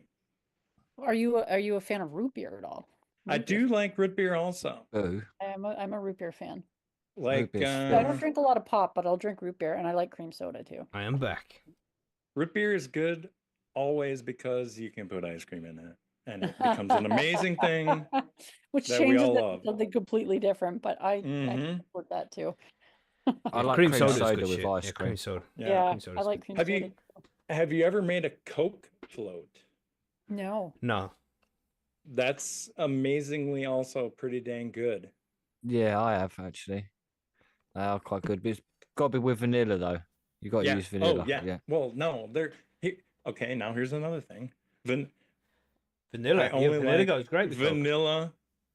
I only like vanilla ice cream, really. Really? Like I'll eat other flavors, but like if somebody asks me, "Hey, what kind of ice cream you want?" I'm gonna be like, "Hey, bring me a vanilla." I'm gonna see. I might have some butterscotch in the Ooh, I like fridge to butterscotch. put on it. But otherwise, just bring me vanilla, man. Just vanilla? Well, vanilla is perfect if you want to put maple syrup on it. Anything on it. Anything you put. Maple syrup is the best, though. Vanilla is the beginning of it all. Spoken Okay. like a true Canadian. Well, it is Yes. delicious. Well, I've just gone I made- downstairs I to the made, like- kitchen. Sorry, Margaret. I was just gonna say I made pancakes this morning just because I really wanted maple syrup. Oh my goodness. Yeah, I've just gone downstairs. The missus is making an Oreo milkshake. Ooh. God damn. We're having the pop and She heard soda us dilemma talking. in the chat. Yeah. What the hell is pop? Somebody says in the chat. Yeah, Grumpy. Grumpus. That is what us Canadians. I don't know if other people say it. That's soda. A soda pop. So it's Yeah, it's a yeah. north versus south thing. Is it? Yeah, You call it pop? I call it both, but I prefer to call it soda. Ah, but it's not. It's pop. You know what I mean? Like pop comes from like when you pop it open. You know what I mean? Pop. Yeah. Or it explodes in your car because we live in the north, Right. and you know. I don't know. It's just always been pop. Yeah. Yeah. My kids grew up calling it pop, and I always try to tell it's soda. Okay. But that's kind of like the craft dinner mac and cheese debate. Yes. Oh my Well- God. I hate that one between us. Crafting, Margaret. huh? Do you? Crafting, huh? I hate it. I'll be talking to people from Canada, my buddies, and they'll be like, "Yeah, I'm gonna go make some craft dinner," and I'm like, "What the hell is that?" It's What is Canadian. They're that? like, "Yeah, It's they're craft like dinner. it's." Yeah, it's, but no, but what you is know, that? Macaroni with cheese on it. So craft macaroni and cheese? No, Yeah, it's it's craft craft dinner, dinner. man. What? It says craft dinner on the box. Maybe in Canada. I don't know. I know. It probably doesn't say it in the States. It doesn't. It says craft macaroni and cheese, man. But you know what else we have that I don't think they have in the US is ketchup chips. Yeah. I hate that. That was another one. I'm like, you can't walk your ass to the kitchen, grab a bottle of ketchup out, put it on a plate, and just dip your chips. You got to have ketchup. Hold on chips. for What the just you a ever fucking had them? second. They're good. Chips. You mean like Yes, potato chips? crisps. You're referring to Yes. the. You put Crisps, that shit in yes. ketchup? No. Yeah, There's bro. a ketchup flavor. Ketchup chips. Yeah, for ketchup flavor, I've had those. That's fine. But John's like Yeah. saying you too lazy Yeah. to go to the kitchen and get ketchup. You dip Yeah. crisps in ketchup. Yeah, that to me sounds Yes, sir. really gross. You fucking Ugh. sadist, bro. What it's is like- wrong it's with like- you, man? Do you Weirdos. do you not dip your chips in like French onion dip or No, if we have like Sometimes. Doritos tortilla Yeah. chips, then we'll dip A those in thicker like chip. salsa or some cheese sauce or something. But ketchup, bro? Yeah, bro. Ah. If See, you've there's never see, done with it, the ketchup chip, it's like a powder. It's just Yeah. it belongs. It I don't works. know about that. I can't do it, and we don't Ketchup have it here, isn't so I dip. can't even have it. Yeah, ketchup isn't dip. That I would agree. Listen, Ketchup what do is you stuff dip you your put on French stuff. fries in? But it has ketchup Not on it. Ketchup. I like vinegar on my French fries and lots Okay, of salt. so Yeah, 98% of the world or America dips their French fries in ketchup, Yeah. No, or you has can at least once. you can it's a dip the French potato. fries in ketchup, but you don't put crisps, aka chips, Listen, into Macky, ketchup. you also probably didn't like the barbecue sauce either at one time, and now look at you. Now Yeah, you're but- addicted. You know I love my Sweet Baby Ray's, but I ain't gonna be dipping no crisps in it, bro. Do it one time. Go buy a bag of regular potato chips, just salted potato chips, crisps as you will, and dip it in the Sweet Baby Ray's and tell me it doesn't change your life. Oh, telling man, I you, couldn't you'll do love it. That's too much sauce then. Even too much Sweet Baby Ray's. I know it's crazy to say, but goddamn. No, it's too much, man. Oh my Well, god. come That's on. a What do you lot. all That's think what in the the chat flavors are there? for. We need a fucking poll on this. I'm going to have to get a poll on this. Sorry, everybody. We're going to have to get a quick poll. I Get your love pole out. dipping Start a just poll. plain potato chips into Do you dip ketchup. crisps, in brackets, chips, into ketchup? Margaret, put- do you guys I'll have put top slash. tater? Do I get BBQ what? sauce as well. Do you guys have top the tater up there? Top the tater? I don't Yeah. think so. Oh my god. It's like sour it's kind of like a sour creams and chive type of What is it? dip. It's it's like a a dip. dip. Yeah. It's a I bit put it on dippy. like on you can put it Alright, on there we like go. uh So I'm well, expecting to see I this dip poll like be like ranch 90%. Dorito chips in it, or I might take it and use it like sour cream on a baked potato. Oh, it's beautiful. It's Oh. beautiful. I've never heard of it. I would probably just buy sour cream.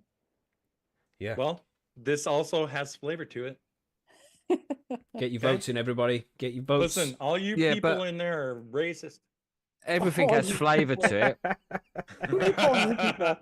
A dog turd has, Yeah. has flavour to it, man. Just because it has flavour don't mean it's nice. Do you eat ranch? It's like No. ranch. Not a big ranch person. John, I think this is the most Holy shit. clear poll difference we've ever had on this channel, and we've had many polls, bro. And most of them here are saying, "No, mate, you're disgusting." Oh, I've been let down by all the American people. No, I feel John. so terrible. No, they're trying No, to no, no, help no. you, bro. They're trying to offer you life advice. Stop dipping your chips in ketchup, bro. That's not how it's supposed to be done. If it's French fries and shit, sure, that's the way to do it. Chicken dippers, chicken nuggets, shit like that. That's all fine. But crisps, bro, it's Yeah, like yeah. you're having when at that sort of ratio, you're more like having tomato ketchup with chips in it. It's not like dipping Yeah. your chips. It's like you're scooping ketchup with chips at that point. It's not, no, man. Yeah. No, John. Yeah, it's I'm like just it's like the saying. chip becomes a delivery method for the ketchup, which is kinda Yes. weird, It does. It does. Okay. Right. But that's an Ketchup is incorrect amazing. ratio. Okay, I can imagine with some squirty bottle of ketchup just squirting it into his gob and going, You know what I mean? damn. ketchup. That's right. Yeah, That's Wow. right. whilst rubbing his That's thigh. right. I'm going to leave that poll running there because I think if we do, we might get up that to like 95% by the end of the show. Right. I was gonna say it's probably It's not gonna be looking good for you, John. I'm sorry. No. No, it's Go looking for it. terrible. It's looking terrible. It's where John gets his bot accounts out now. Bastards. Starts clicking yes. Oh, somebody switched Yeah. or something or added. Oh, Oh, we're moving up. Oh, Come on, we got everybody. a few more votes. Come I mean, on. ketchup with your craft dinner is acceptable. Yeah. Oh. Ketchup with Yes, most things yes, is it acceptable because ketchup's I can't good. believe you said that, Margaret. But chips, I personally aka don't eat crisps, ketchup with my craft dinner, but I know love that lots of people shit. that do. when I make scrambled always eggs, put I it in always pour loads of ketchup in my scrambled eggs and then mix it up because I like it. And Salsa. The wife thinks I'm just absolutely disgusting for doing it, You but ketchup with scrambled eggs? yeah, No, man. no, I that's can not- understand some that. shit. I don't. I Mhm. like No. scrambled eggs, but I can understand. Why do you not do brown sauce? That would be my Nah, question. man, nah. Brown sauce isn't something I enjoy. Only on bacon. Do you Yeah. mean gravy? Brown gravy? No, what's brown brown sauce. sauce? I don't know what. Brown sauce, It's mate. HP sauce. You know that? No. Oh, right. You don't Okay. eat brown sauce. Isn't that kind Pea of like a barbecue? sauce? Yeah. Sort of? No, it's not. It's not barbecue. It's brown sauce is the only way it's described here in the UK. And What do you yeah, put it That on? ain't no trick question either. you put it on sausages, bacon, that kind of I stuff. really No. need a better word, like a better descriptor than just brown sauce. I know, That right? sounds But that's what terrible. it's called. That's what it's Sounds called, brown sauce. great. I'm going to quickly chat GPT before we move on to the grow guides. Apologies for the slight delay. What do It's people tomatoes and vinegar, in the basically, mixed together. US and Gross. Canada So it's call kind of Basically like ketchup. ketchup, but it's not. brown Yeah. sauce? It's cooked to shit tomatoes. In the US and Canada, HP brown sauce is usually just called HP sauce. It's not as widely used as in the UK, but British expats and some Canadians still recognise it as a classic condiment, especially Margaret for has no idea breakfast what the hell it dishes is. I and do meats. know what HP sauce is, yeah. Yeah, that's what we're talking about. That's brown sauce, HP sauce. I've never Okay. been a big consumer of the HP sauce, so maybe that's why. Yeah, take that. Let's put a poll up for that. Okay? No, John, we're leaving this. We're not changing it. There's already one poll in progress right now. 86% said no, John. That's You know what? Son of a bitch. stark, bro. Strange enough, I've put my poll up and come up with some brown sauce before. That's Whoa. fucking disgusting. You need to go doctor and check for infection if that's happening, bro. We need to go to the Oh, grow God. guides, and we already Yep. Yeah. let's go and been- talk about some EC and stuff. Let's go.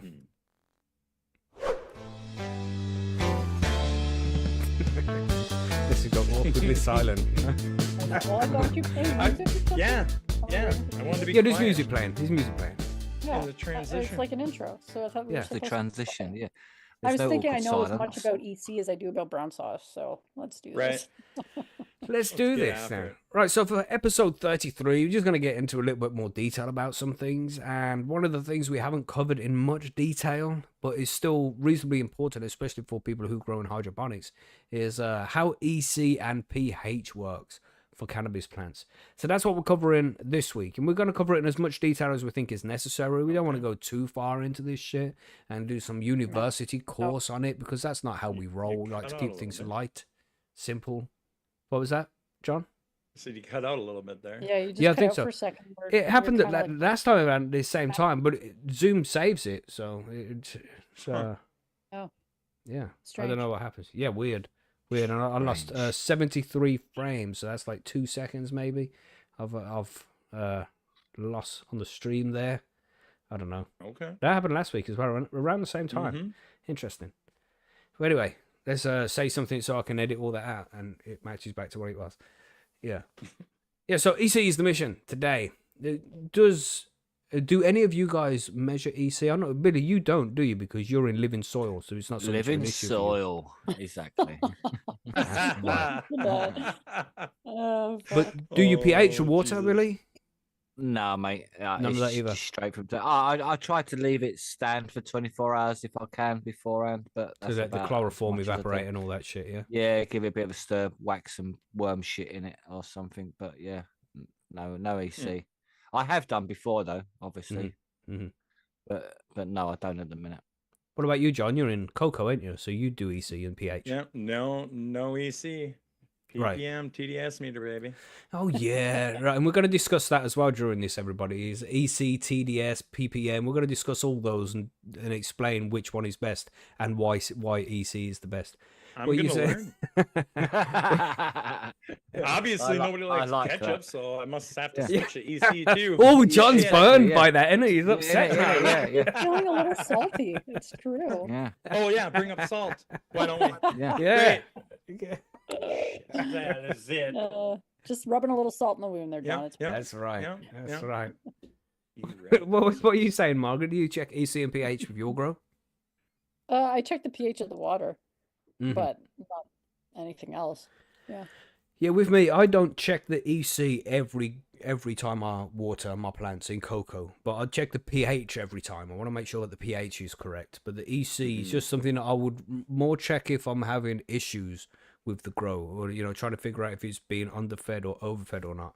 It's a good tool to have, so you can find out if there's any issues, if it's getting too much food or not enough food. So I do keep track of it if like early grow, just to make sure everything's up and running. But once I've mixed up a feed and I've checked it like a few days in a row and it keeps coming out 1.2, 1.2, 1.2, it's like, cool, I don't need to check it tomorrow because it's probably 1.2. I've put the same 3 milliliters in the same, the same nutrients in it, and got the same results over a few days. So yeah, don't worry about EC so much. Are you using tap water or are you using RO? Tap water. And my tap water is really low. It's like 0.04 or something ridiculously low. It's really clean tap water. Oh wow. Yeah, I'm not very far from a water treatment plant, so my water is very clean, which is good. But yeah, so I don't need to worry about the background EC so much. It's like 0.04 or really low, ridiculously low. I can't even remember. And just in case anybody wants to know what the EC of their tap water is, you can go to your local municipality or whatever they call it, and they will have all that kind of information on their website. You can find out what's in the water, what the EC is, how much chlorine in it, how much fluoride's in it, all that kind of shit is available online. So check your local water supply if you're concerned about what's going into your plants through the water that you're using. So check that out. All right, so let's just quickly explain then. We have pH, which is how acidic or alkaline the water is. And when I say water, I'm not just meaning just the water, that's with your nutrients in it as well, right? The nutrient solution. And you're going to add your nutrients to the water. You're going to stir it up real good, let it sit for a few minutes, then you're going to check the pH. And depending on what medium you're growing in is going to depend on what pH you want to be balancing it to. And hydroponic grows, that's pretty much anything that isn't soil. So your full hydro, like your DWC, your NFT, those mediums that we discussed a couple of weeks ago, those ones will be between 5.8 to 6.2 pH. And if you're in soil, then you tend to be between 6.5 and 7.5. So it depends a little bit, it can fluctuate a little bit from there, but that's just, you'll be safe at those levels depending on the mediums. So again, when we talk about hydro, that means cocoa, rockwool, those soilless mediums as well. All needs to be 5.8 to 6.2. So, and you do that because if the pH isn't within the correct range, then the plant isn't going to be able to absorb the nutrients that are available to it in the medium. So you might get a nitrogen lockout, where because the pH is off and the plant isn't absorbing nitrogen anymore, there's loads in the medium, you're still feeding it to the plant, but the pH is wrong, so the plant's not able to absorb it, so you start to get nitrogen deficiencies and other problems as well.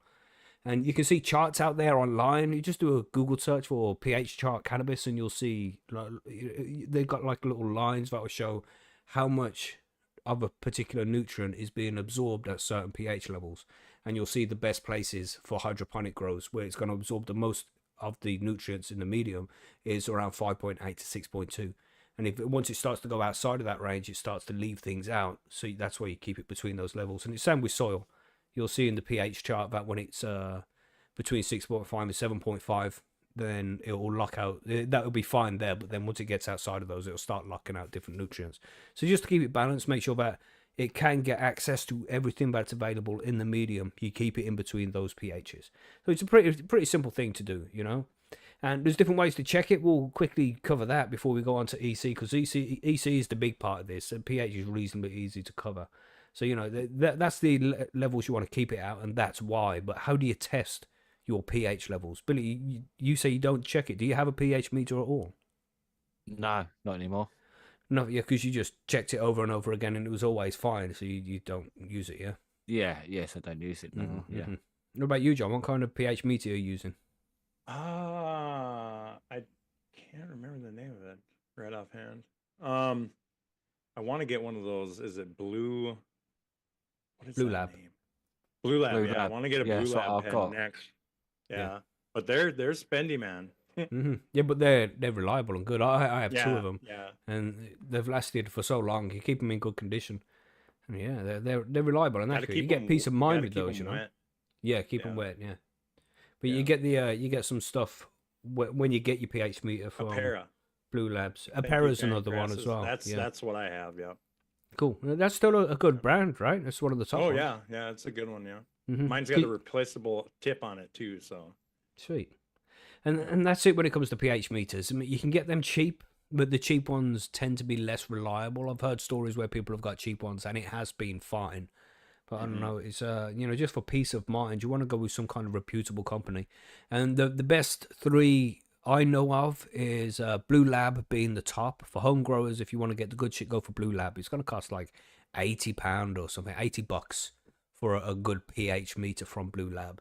And then underneath that, you have Apera would be next. That's another a high-end pH meter brand. So check those out. These are going to be real reliable, high-quality pH meters that you can use to check the pH of your medium and shit.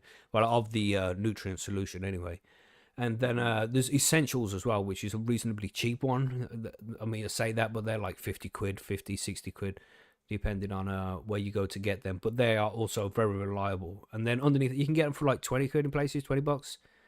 And it's, I don't know, when you're buying that kind of level, it's probably going to be okay, but it's going to be falling out of the correct calibration quicker, I would find. So yeah, just deal with the good shit if you can. If you can't, if you got to get the cheap shit for now and upgrade later on, then as we say, that's what you have to do for now. You know, you do what you have to do. If it's your first grow and you're still spending money on weed, so you don't have a little bit of expendable income to spend on a good pH meter, then just get what you can for now. And you don't necessarily have to get a pH meter. That's just the best thing to do. But there are other ways as well. You can use these the litmus paper, you know, that shit, where you just I have some of those. Oh, cool. It's just, do you use them at all, Margaret? Occasionally, just, but not really, because they're not super accurate. Yeah, that's it. That's the problem, isn't it? I mean, it'll give you an idea. And and there's the pH liquid as well, where you get like a test tube and you drop a couple of drips of the liquid in there, shake it up, and it will change color depending on what the pH level of the medium is. But those you can get a narrow spectrum and broad spectrum as well. So you want to get the narrow one so you can get a closer idea of how close you are to the pH being correct. But if there's any kind of nutrients you've used that changes the color of the water, that's going to change the color of the end result as well and make it more confusing. So the best way to go is by getting a proper pH meter. But if you can't afford that straight away, just try and do something else. Use strips if you have to, use the liquid testers if you have to, but pH meter is the best way to go. So. Yeah, those pH strips are very inexpensive. So very cheap, very cheap. And it's better to have it and then having nothing though, you know, to have some kind of idea about what's happening. So it's an option. But now we get to EC, right? And John, you were saying this shit about TDS, right? Because there's three different things, just so everybody knows what we're talking about, so I don't know what we're going on about here, right? You have EC, which is electroconductivity, right? And this is it's essentially measuring the electric current in the water of the nutrient solution, you know, so how easily an electric current passes from one prong to the other, and that tells you the EC, the electroconductivity. And the higher it is, the more salts there are in the nutrient solution, and the salts, aka the nutrients you're adding, salt-based nutrients, you know. So the more nutrients that are in there, the higher the EC is going to be. Then you have total dissolved salts as well, right? You want to talk about that, John? You want to explain total dissolved salts? Okay, so TS meters estimate the amount of dissolved solids, nutrients, and minerals in water by converting EC into a parts per million value, which I think of both of these as the same, the TDS and the ppm, because it uses ppm. It's kind of tricky because meters don't actually measure solids. They estimate them using a conversion factor, which varies between meters. Different brands use different conversion rates, leading to inconsistent readings. That's right. Of course, is measured in ppm. So, I mean, they're both kind of the same, like the TDS ppm part there. Yeah, and this is the main problem, is when you come to TDS and ppm, different meters are going to measure the same thing and give you different numbers. And when it comes to EC, that's the same. All over the world, it's the same. You know, it's used in scientific laboratories because of how consistent the results are when you're using an EC meter. You get one particular ppm or TDS meter, then one of them does measurements in a 700 scale. There's the 500 scale, and there's a 640 scale. So you have to know on your meter what scale are they using to come up with their results. You know, and if you get that wrong, then you could be overfeeding or underfeeding your plants accordingly. So you need that. That's only if you're trying to convert it back to EC, though. Well, yeah, you can use it as like against itself. You know, like Right. you could get the whatever ppm it has, and then check the Mhm. results of the runoff tomorrow, and if it's more, then Right. you overfeed it. The same kind of principles with EC. But Yep. it's like when you go into a forum, let's say like Percy's Grow Room, and you're trying to explain to another grower, but you're having this issue with your plant. This is the ppm I'm using. Then it's like, what ppm do you use? What scale are you using? You know, so then everybody knows what you're talking about. But if you're using just EC, then everybody knows what you're talking about. If you say my Right. EC is 1.2, your EC is 1.2. It's not now I have to get that converted in this chart. What meter you're using, what scale are you using, all that kind of shit. It's just everybody knows what you're talking about, and that's why I think EC is the best way to do it, because it's the standard, isn't it? Right. Right. Okay, fine. I'll get a goddamn EC meter. You This fascist. episode is really hurting my feelings. Okay. Oh no, yeah, you've been hit hard a few times now, John. God damn. Jesus, Apologies, bro. It wasn't supposed to be like this. Gosh. But they're apparently a little bit more accurate as well when it comes to EC, because it directly measures the electroconductivity instead of estimating solids. So yeah, it's just it seems to be consensus amongst most people who grow not just cannabis but people who grow plants indoors in hydroponics. They would prefer to use EC over TDS and ppm. You know, Cookie Grow says hugs for John. There you go. I know. I just see that. Yeah. But just to remind you, that poll on YouTube is 85% saying no still, John. Shh. There was an extra vote. There was an extra Yeah. vote. Yeah, for no. We still got a little time, guys. Come on. Come on. Right, so just in case you do have a Ugh. ppm meter and you want to try convert that to EC, Billy, do you want to run through that a little bit there? Do you know where you are? Have you been following the notes? I haven't actually, but don't worry.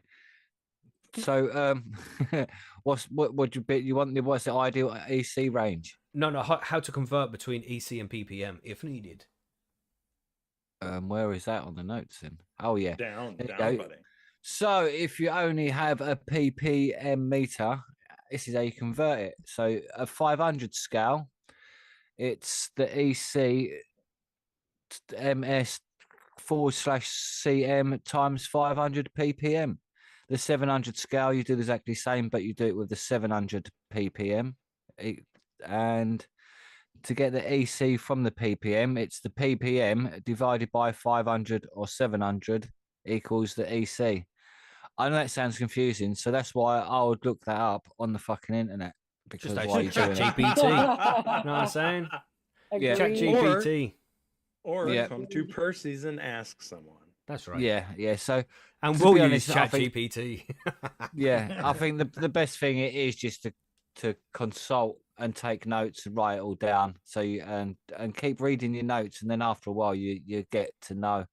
But Mhm. like Macky says, man, just EC it, and then you won't have to worry so much. Yeah. So yeah, that's it. If you don't have one of these meters yet and you're deciding if you should get a ppm, TDS, or EC, get an EC meter. Simple Or as that. one with all. No, even one with all is a waste. You wouldn't use the other two options. They're inferior. Yeah. Shh. So yeah, just an example there. If your meter reads, if your ppm meter reads 1000 ppm on the 500 scale, you would get the 1000 divided by 500, so that's a 2.0 EC. And then on the 700 scale, 1000 divided by 700 is 1.4 EC. You know, and you see the difference there. If you didn't tell us, if you told us your ppm meter is reading 1000, but we didn't know what scale you were using, that's a big difference between 2.0 EC Yeah. and 1.4 EC. That's like massively overfed to just about right, you know. So important. Right. You need to know that Thank shit. you. Burn the evidence. What's he saying? You read it. Logical. Oh my god, logical. Ban this man. Yeah. Jesus. I mean, we would have let you have delicious. That's personal opinion, but logical. What do you want about, man? Gosh. Yeah, I'm gonna push back on that a little bit. Mhm. Gosh. Oh, Yeah, they do say cannabis Beautiful. causes mental health, so That's I would right. say That's right. it's definitely the one. Is the one then? That's for sure. There you go. yeah. Yeah. Yeah. It's John's fake account, really. You know, it's his alt account. Yeah, see, that's what it is. He's had time to sign in. Yep. Yeah. Sorry, everybody. So I hope that explains that with the whole ppm TDS thing, right? So you want to be using EC if possible, everybody.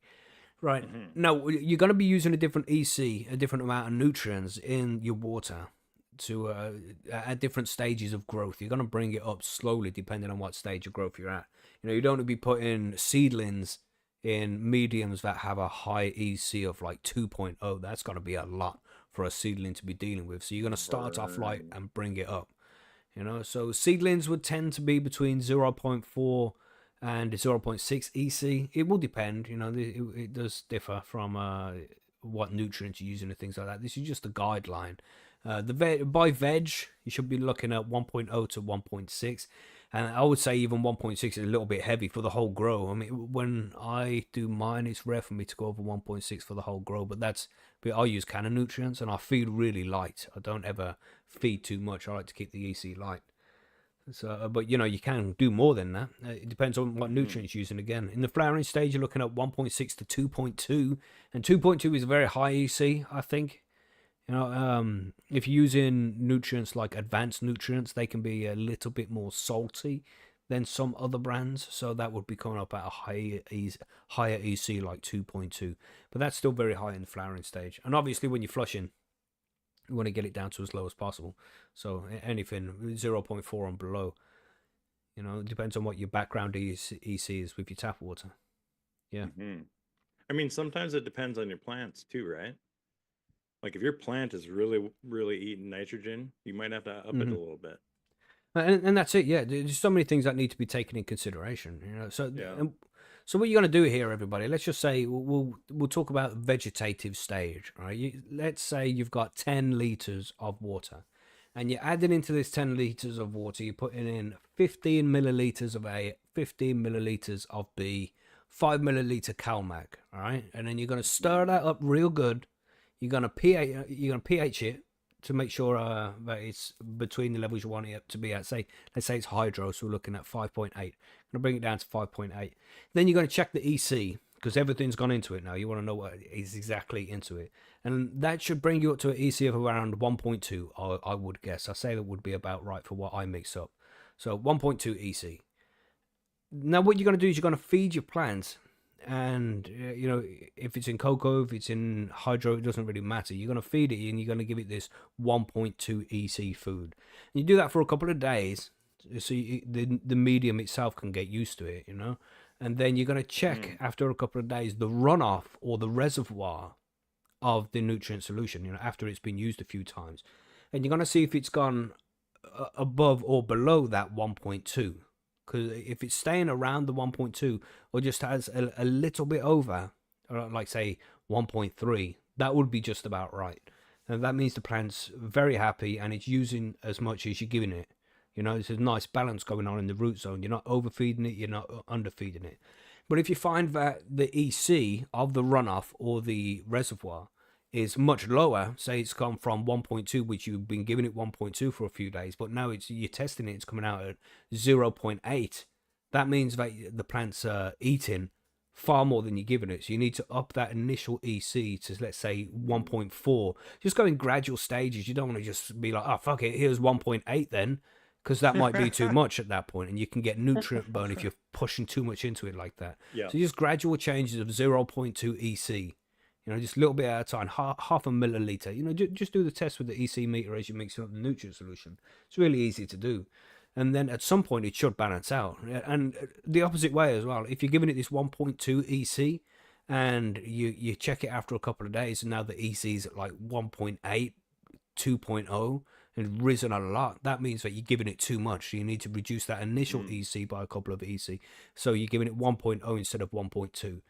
And if you can just follow that kind of method there when you're using hydroponics with cocoa or soilless mediums and the hydroponic mediums, DWC and all that, if you can just monitor that kind of scale, and you can understand not really what the plant is consuming, because it's not telling you if it's eating nitrogen or phosphorus. It's not doing any of that, but you're getting some kind of idea of how much of the nutrients in general the plant is absorbing.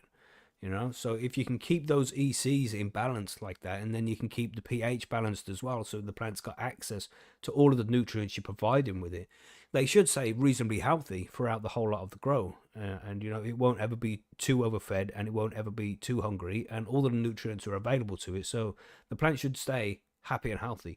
It's really easy to do, and I know it sounds complex, and you have to do this and this numbers here, and you know, when you're throwing loads of numbers about all over the place, it does start to get confusing because it's hard to keep track of. But it is really easy, you know, when you put it into practice and you start working on this yourself, you'll see what I mean about how easy it really is.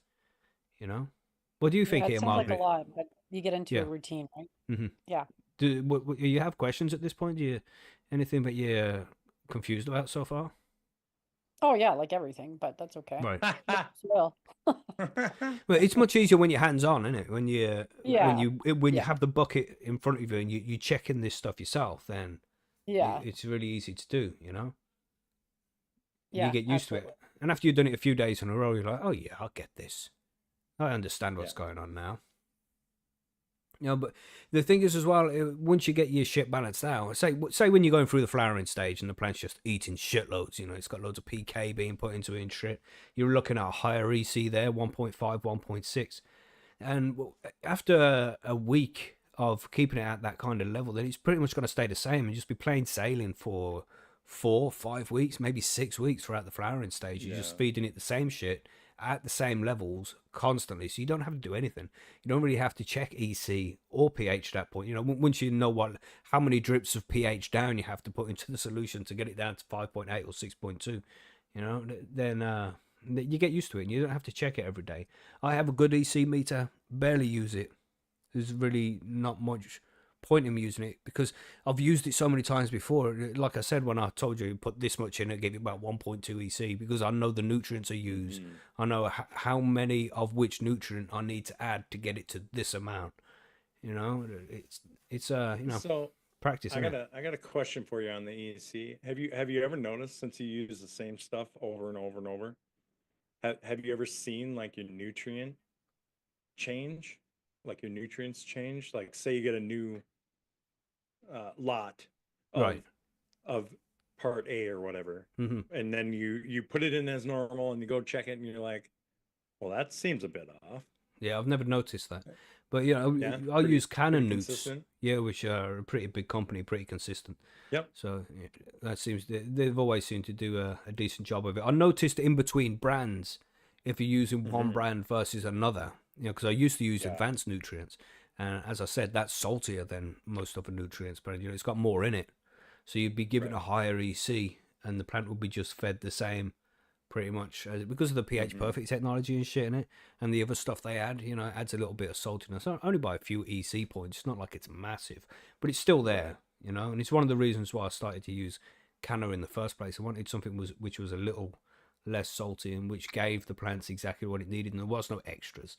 You know, I wanted to keep it basic and simple, so that worked out for me. You know, a pretty simple process. And, you know, if you just follow that runoff as well and collect the runoff as it's coming out the pot, don't let it sit there for a while and then collect it, because then you'll be picking stuff up out of trays and it'll give you an inaccurate reading, which you don't want. Right, and when it comes to EC, as I would talk about EC spikes, I think we mentioned this before in the nutrient deficiency episode, is if the water's evaporating quicker than the salts in the medium are being in the water are being used by the plant, then the EC levels are obviously gonna rise up because the water's evaporating, leaving these salts behind. You know, so that's something you have to be aware of when you're in DWC and these kind of mediums. NFT, you know, when the water can evaporate easy because there's a lot of air surface around it and shit.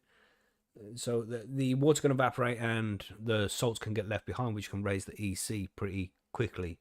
So bear that in mind when you're doing those kind of mediums. In those cases, you're just gonna feed a little bit lower. You know, a lower EC, so when it does evaporate, it doesn't go up too much, and the plant gets you know, it stays at a happy level. It doesn't get too much rammed into it at one point, because we've mentioned that before as well about this whole osmosis thing, where the high concentration to low concentration. So if you're giving a plant an EC of 1.2, then that's the nutrient solution. It's going into the root zone, but then the liquid inside the root zone and the liquid inside the plant itself are going to try and balance themselves out. So all of it's 1.2, and if you're pushing too much into the plant, like it's going from it's going up to 1.6 instead, when that's just far too many nutrients for the plant, then you're going to see tip burn. You're going to start burning the tips of the leaves and shit like that.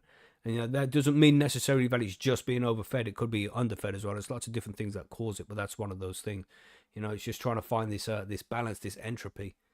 So always try and if you're going to make any changes, do them gradually so it doesn't shock the plant and force too much into it.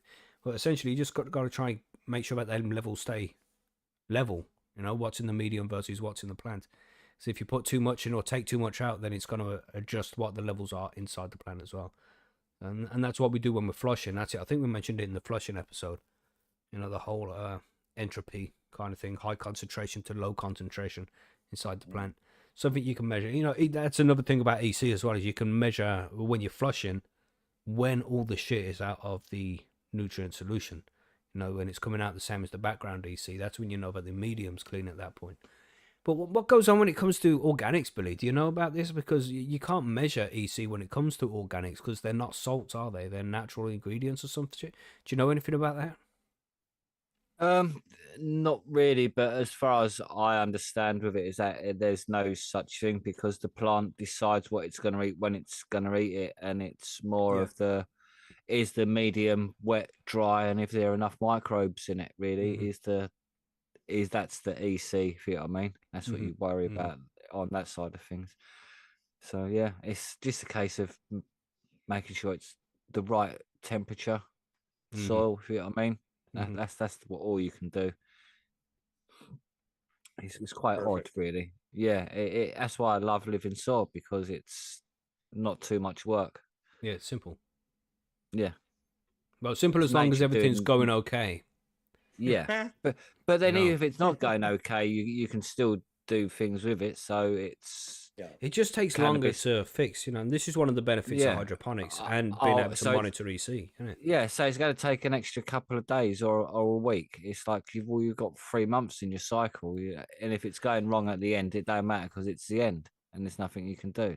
You know what I mean? It's almost finished, so it doesn't matter then. So it's like, well, living soil, if you get it right, there ain't going to be no problems, and if there is, it don't matter. You've got 10 other plants or whatever else you're going. What if you've got one plant with one problem? Then it's easy to fix. If you know what I mean. So you haven't got to worry. But if you've got like 10 plants and you're having one issue with one, then you're not really worried about the one because you've got 9 others that are good, and it's just that living soil, you've done something wrong with it maybe when you made it up.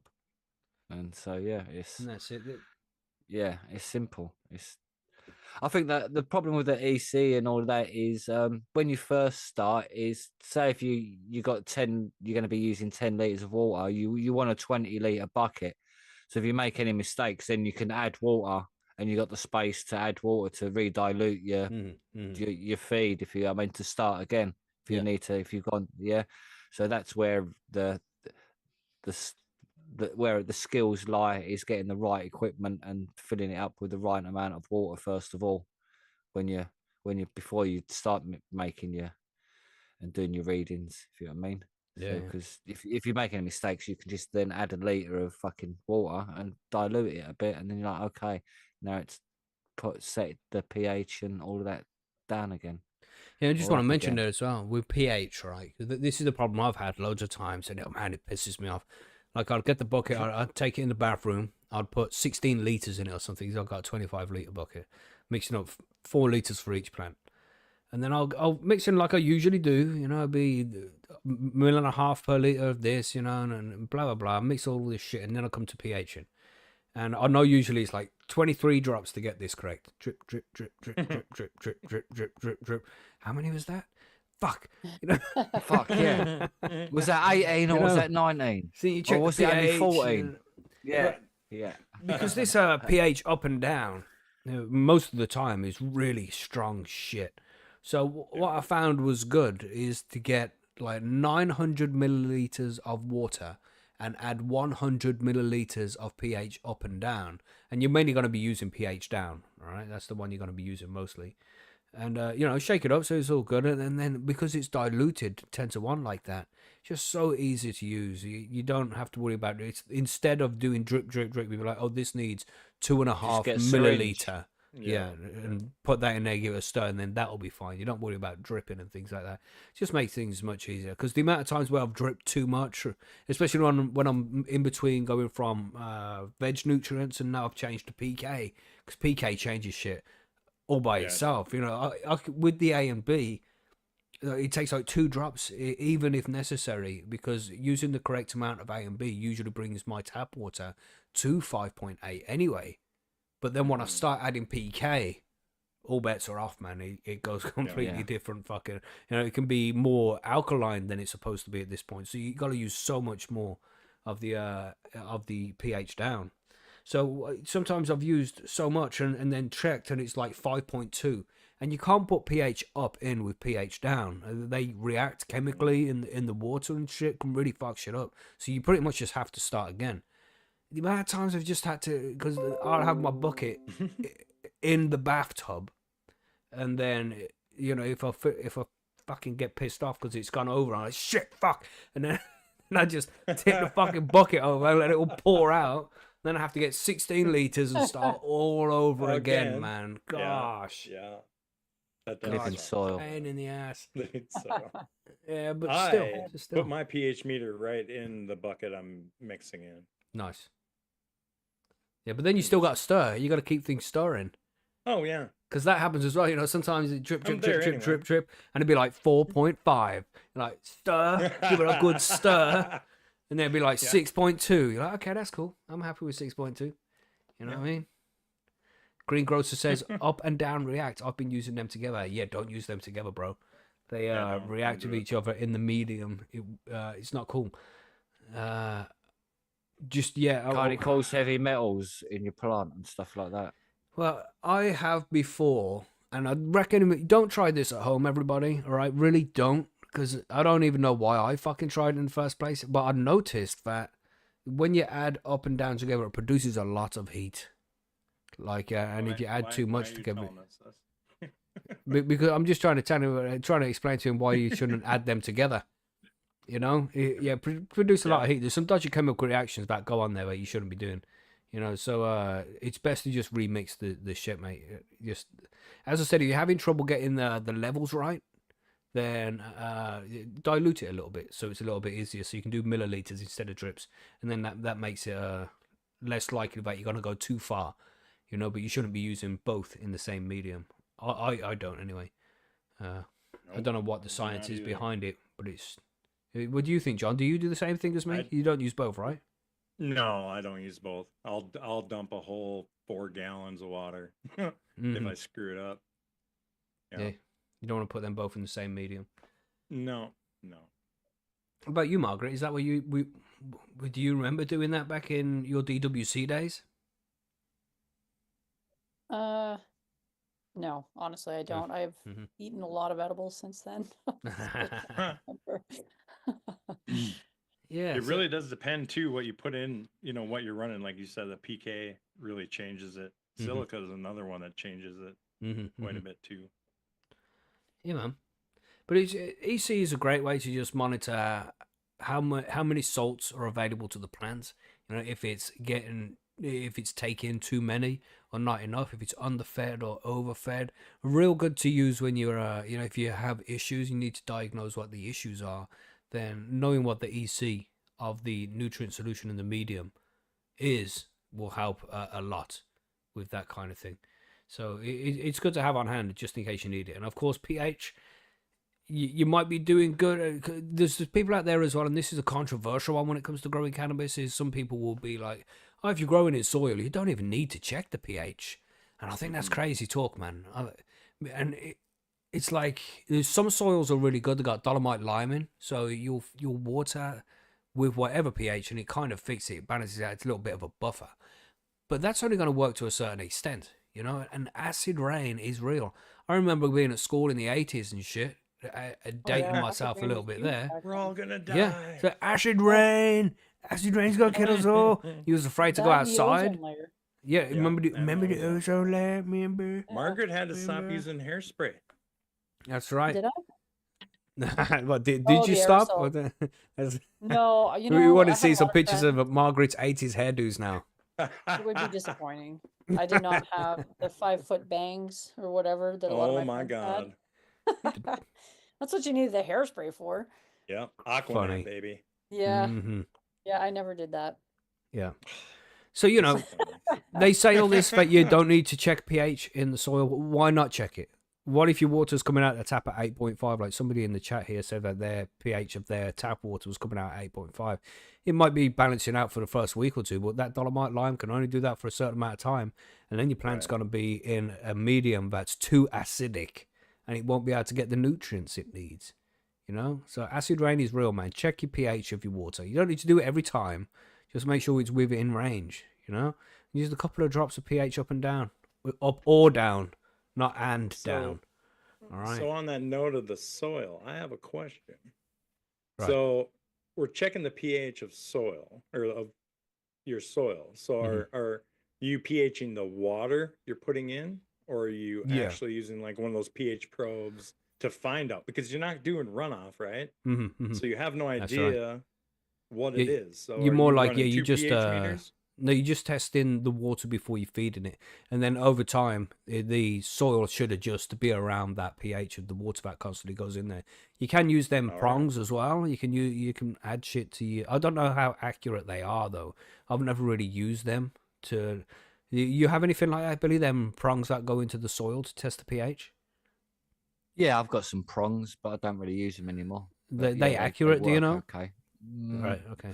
There's no way of knowing because I'd have to use the prongs and then do another test after that with like some test tubes and all that. Yeah, to I remember Twisted make had sure, some, wouldn't I? and his were like wireless Bluetooth shit, so it went to his phone to Yeah. tell him the results and things like that. So there's some real cool ones you can get, and it's always good to know what the pH is of your medium. You know, even living soil. Because if it gets out of hand, you want to be able to correct it. You know, by adding some lime if necessary, and you know, just watering it in. There's things you can do to make sure that the pH is in the correct range. If that pH gets out of the correct range, the plant won't have access to the nutrients it needs. So you have to try and keep it within the correct range. And the range is pretty wide in soil, where it can go from 6.5 to 7.5, maybe even a little bit more outside of that range as well, depending on the quality of the soil. But you want to try and keep it as close to as possible to neutral. Now the plant will be happiest there. So do check the pH in soil. If don't listen to those people who say, "Oh, you don't need to do that." Why not just do it? It's going to take 30 seconds, is it? You know, it's going to take a short amount of time just to be sure that it's correct, and then you know that that's not a problem if a problem does arise. You know. Right. So yeah, it's reasonably easy to do. Highly recommended. You know, but again, when you have this stuff, let's say this is your first grow, right, and you've already spent enough money. You don't have any money to go and buy an EC meter. Get a pH meter.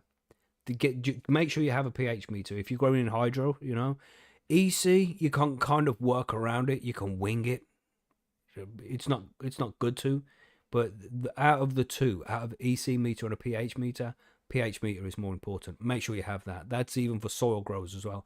Make sure you have a pH meter, just to make sure you can check the pH of the nutrient solution and shit before it gets given to the plant. EC is, you know, you can just like, oh, the plant looks overfed, I'm going to reduce the amount of nutrients given it from 1.5 milliliters per liter to 1.2 milliliters per liter. You know, shit like that. So you don't necessarily need to know the EC. It's a nice tool to have, but it's not like something that's majorly needed. It's just nice to have. But better to have it and not need it than need and not have it and all that shit, you know? So don't feel as if, oh shit, I haven't got an EC meter and my plants are going to die now, or I'm going to have a shit grow and shit like that, because that's not the case.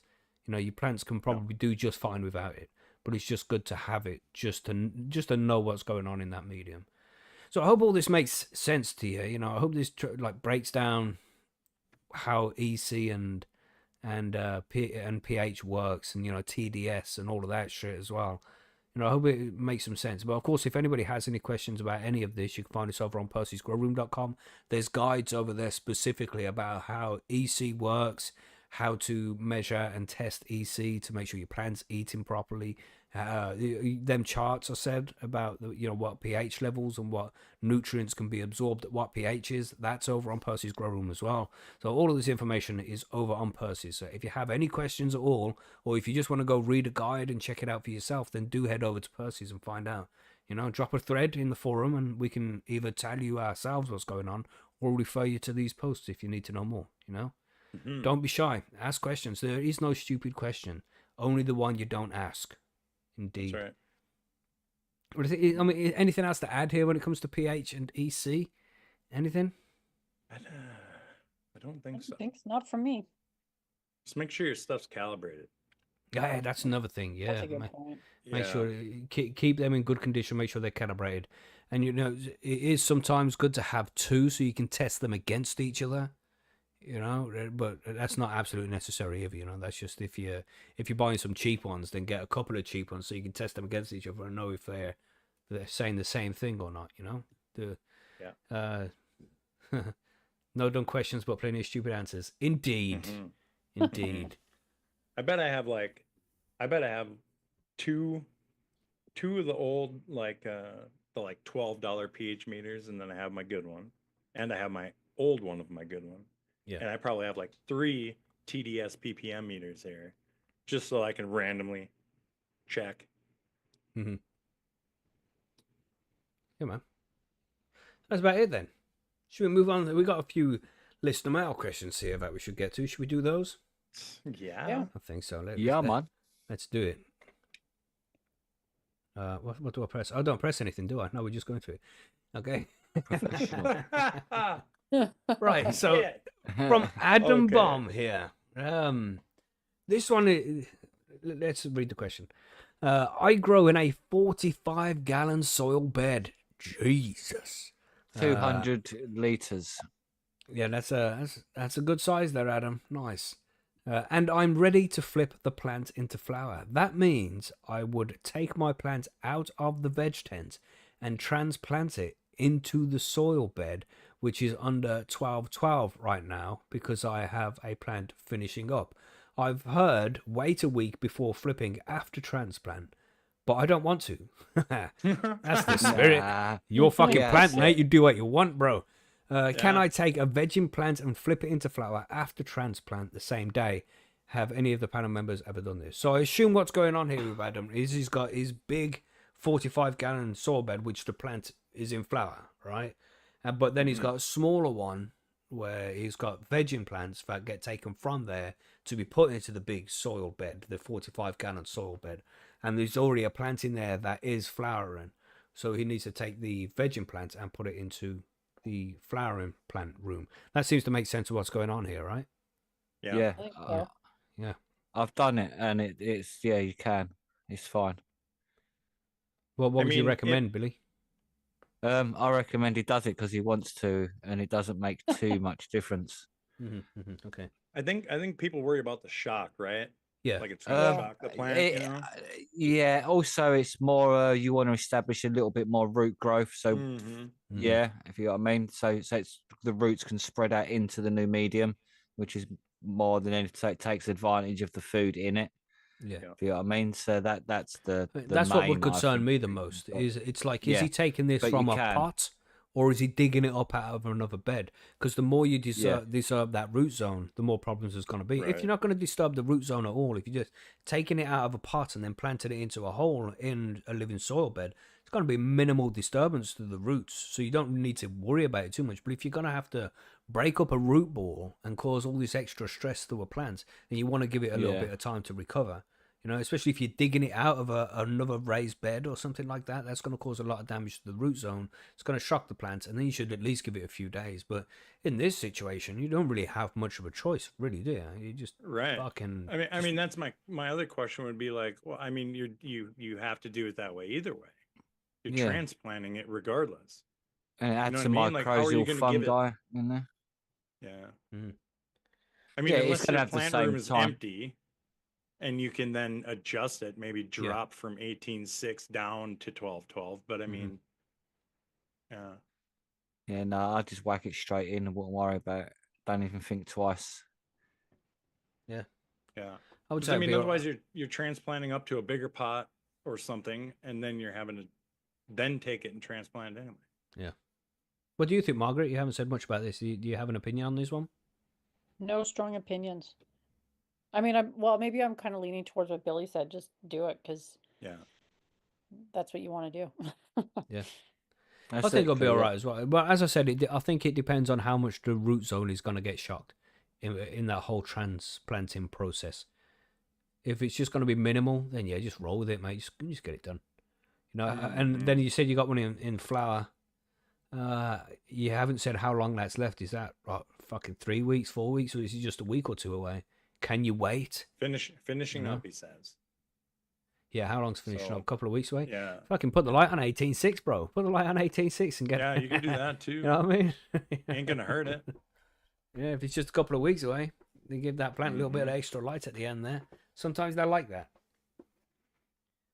Well, yeah, it's a tough one. We can't give you a definitive answer there, but I think essentially, yeah, it's Just completely do up it. to you, mate. Just do it. Don't be any concerns like, oh no, if I plant it now, then it's going to be a smaller plant or anything like that. Maybe, also maybe not.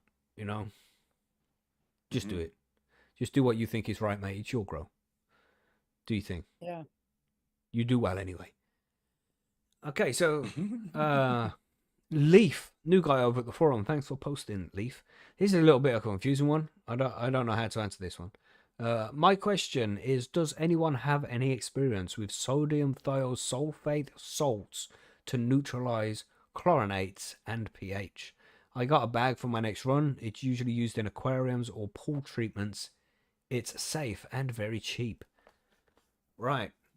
Nope. Margaret, it no sounds idea like for you that might know one. about this one. Oh yeah, I'm actually an expert. I'm finally this subject came up. I've been waiting. My chemical engineering degree is finally come to some Finally use. coming in handy. I have never heard of it until just now. Same. Yeah. I was today No. years old. Well, I mean, like that's what you use in STS to reverse plants. Well, if the alien in the group don't understand that shit, then I ain't got a clue, mate. I would think there's other things, man. I mean, to neutralize chlorinates and pH. I don't know about the whole pH thing, but when we're looking at the chloroform and the chloramine and shit, you can use vitamin C, and there is stuff you can buy from EcoThrive. I can't remember what it is, what it's called exactly, but there is something you can get which is made specifically for plants, and it's a form of vitamin C. Well, you just add that in there and it gets rid of the chlorine and any heavy metals and any kind of that shit in there. Because I know you can get this stuff called Tap Safe. There's one of the brands we have here in the UK, where you add to your fish tank and your turtle tank to take away that kind of shit so it doesn't hurt the animals inside the tank. Because chlorine can do that, you know? Yeah. But yeah, you can use, there's a few other things you can use. Is it Neutralize? I think it's called Neutralize or something like that. From EcoThrive. So you can check it out. Find out. You said? Yeah. Is EcoThrive the neutralize? Yeah, is what EcoThrive using their neutralize. Yeah, absorbic acid. Yeah, there's a few different things, and vitamin C, absorbic acid, vitamin C. You know, there's companies out there that have specifically worked on things like this for plants. So when you say using sodium thiosulfate salts, it's I don't know if that's what they're using in there and shit. Maybe it is. But you know, we kind of keep things simple around here. We don't get into big, deep scientific questions like that. So maybe that's a little bit out of place here. It's a bit of a complex one for us, that is, bro. So let us know if you find out the answer to that, and let us know what the answer is. That would be cool. But I don't think we can add much more to it than if you want to do that, if you want to do that kind of shit with your water before you give it to your plants, use something that's made specifically for plants. You know, reasonably cheap stuff, you know, so just go and get that stuff. And everybody agree with that? Yeah, man. Yeah. I'm behind Cool you, then. everyone. Well, we have from Green Grocer then. This is the last question we have. If anybody does have any questions that you want us to quickly answer, drop them in the chat with the queue. You know how we roll. We might be able to answer some of those. We'll see how the time is. From Green Grocer. If I've been flooding and draining for a week, say, and the nutrients in the res are still in the ECPH temp ball mark, Is the EC reading still indicative of a good nutrient ratio, or is it a misnomer? Showing a good EC, but it's actually used salts or something, and it really needs replacing regularly. Good question. Good question. Right. So when the salts are used, when you've got your salt-based nutrients and it's added from the bottle going into the plant, and I'm sure I've mentioned this before, it has a positive charge to it, like static and a balloon and shit like that. And the roots, they have a negative charge, so the salts are attracted to the roots, right? So it's all going to go there, it's going to stick to it. But as it gets used up, the charge gets used up as well, and it becomes weaker. And it like, I don't know if it falls off the roots, it's just being less attracted to it, so it's easier for the more positive ones to go in there. But I think at the same time, when that happens is when they're losing that charge, they don't get picked up in the same way by the EC meter. I think this is just me. Maybe I've read it somewhere a long time ago, but I think that is the case, that they are not getting picked up in the same way as the more positive charged salts are getting picked up, So when you do those checks, then the EC is probably going to be from good salts still that are available to the plant. Does that make sense? It does make sense. I cannot be for sure if it's correct or not, but I feel like, well, one, how big a res are we talking here? Like if you go a week out or a little longer, I think I would be changing the res anyways, regardless of what it says. Yeah, man. If it's a smaller res, you know what I mean? Yeah. I think you'll be fine, mate. If the EC is still good, the pH is still good, because the pH would change as well. If there's too many salts of a particular salt, say there's too much pK in there, then the pH is going to change massively. If it's drinking a load of water but leaving a lot of pK behind, then the pH is going to raise as well. So there's more charts over on Percy's that explain all of this. If the water level is dropping but the EC is rising, it means this. If the water level is dropping but the pH is rising, it means this. And then there's a chart that, a flow chart that you can follow. And like if the water isn't moving but the EC is rising, it means this. And it breaks down all the different scenarios about what's happening inside your reservoir. So if you need that, then go and check that guide out over on Percy's. It's in the hydro section, so pretty easy to find. Or if you just do a search for EC in the search box and on the main menu, click the search thing, type EC, and you'll see all of these guides. And they're helpful. So the next girl put in the chat, he's making an organic tea. Should he have a set ppm in a tea? I'm going to assume you're going to say or EC. You know what I mean? Have you not been listening? Listen, I'm reading the question, okay? I didn't see it. I can't answer that. I've never made a tea like that. Yeah, and ppm's different as well. It's when it comes to organic stuff, it doesn't have the same kind of electroconductivity, so it's difficult to actually tell what's going on in the medium. So when it comes to organic stuff, ppm works a little bit differently. That's right, ain't it, Billy? You can't really check the ppm at EC TDS. I don't think so. No, it's like, I'm not really up to scratch on that myself. So yeah. So yeah, we can't help you out much there, mate. Just with the organic tea, just make it and then testing it should be because it's more about microbes and stuff when you're using organic tea, Right. Yeah, you're better off just adding that to other water and then testing that afterwards, ain't you? You know what I mean? I mean, I gotta assume he's using some kind of a recipe from somebody who's probably made it and used it. So I'm gonna assume that person. Well, organic tea usually like fucking compost tea or worm tea or something, and then that is gonna matter. There's a massive difference in between what nutrients are inside that.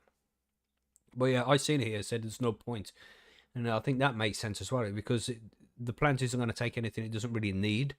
It'll stay in the medium, because it's soil, isn't it? So it's just going to take what it wants at whatever point it takes it. It's like you can't force feed it like you can with the cocoa and shit. So with hydro. Yeah, organics is a little bit different, Yeah.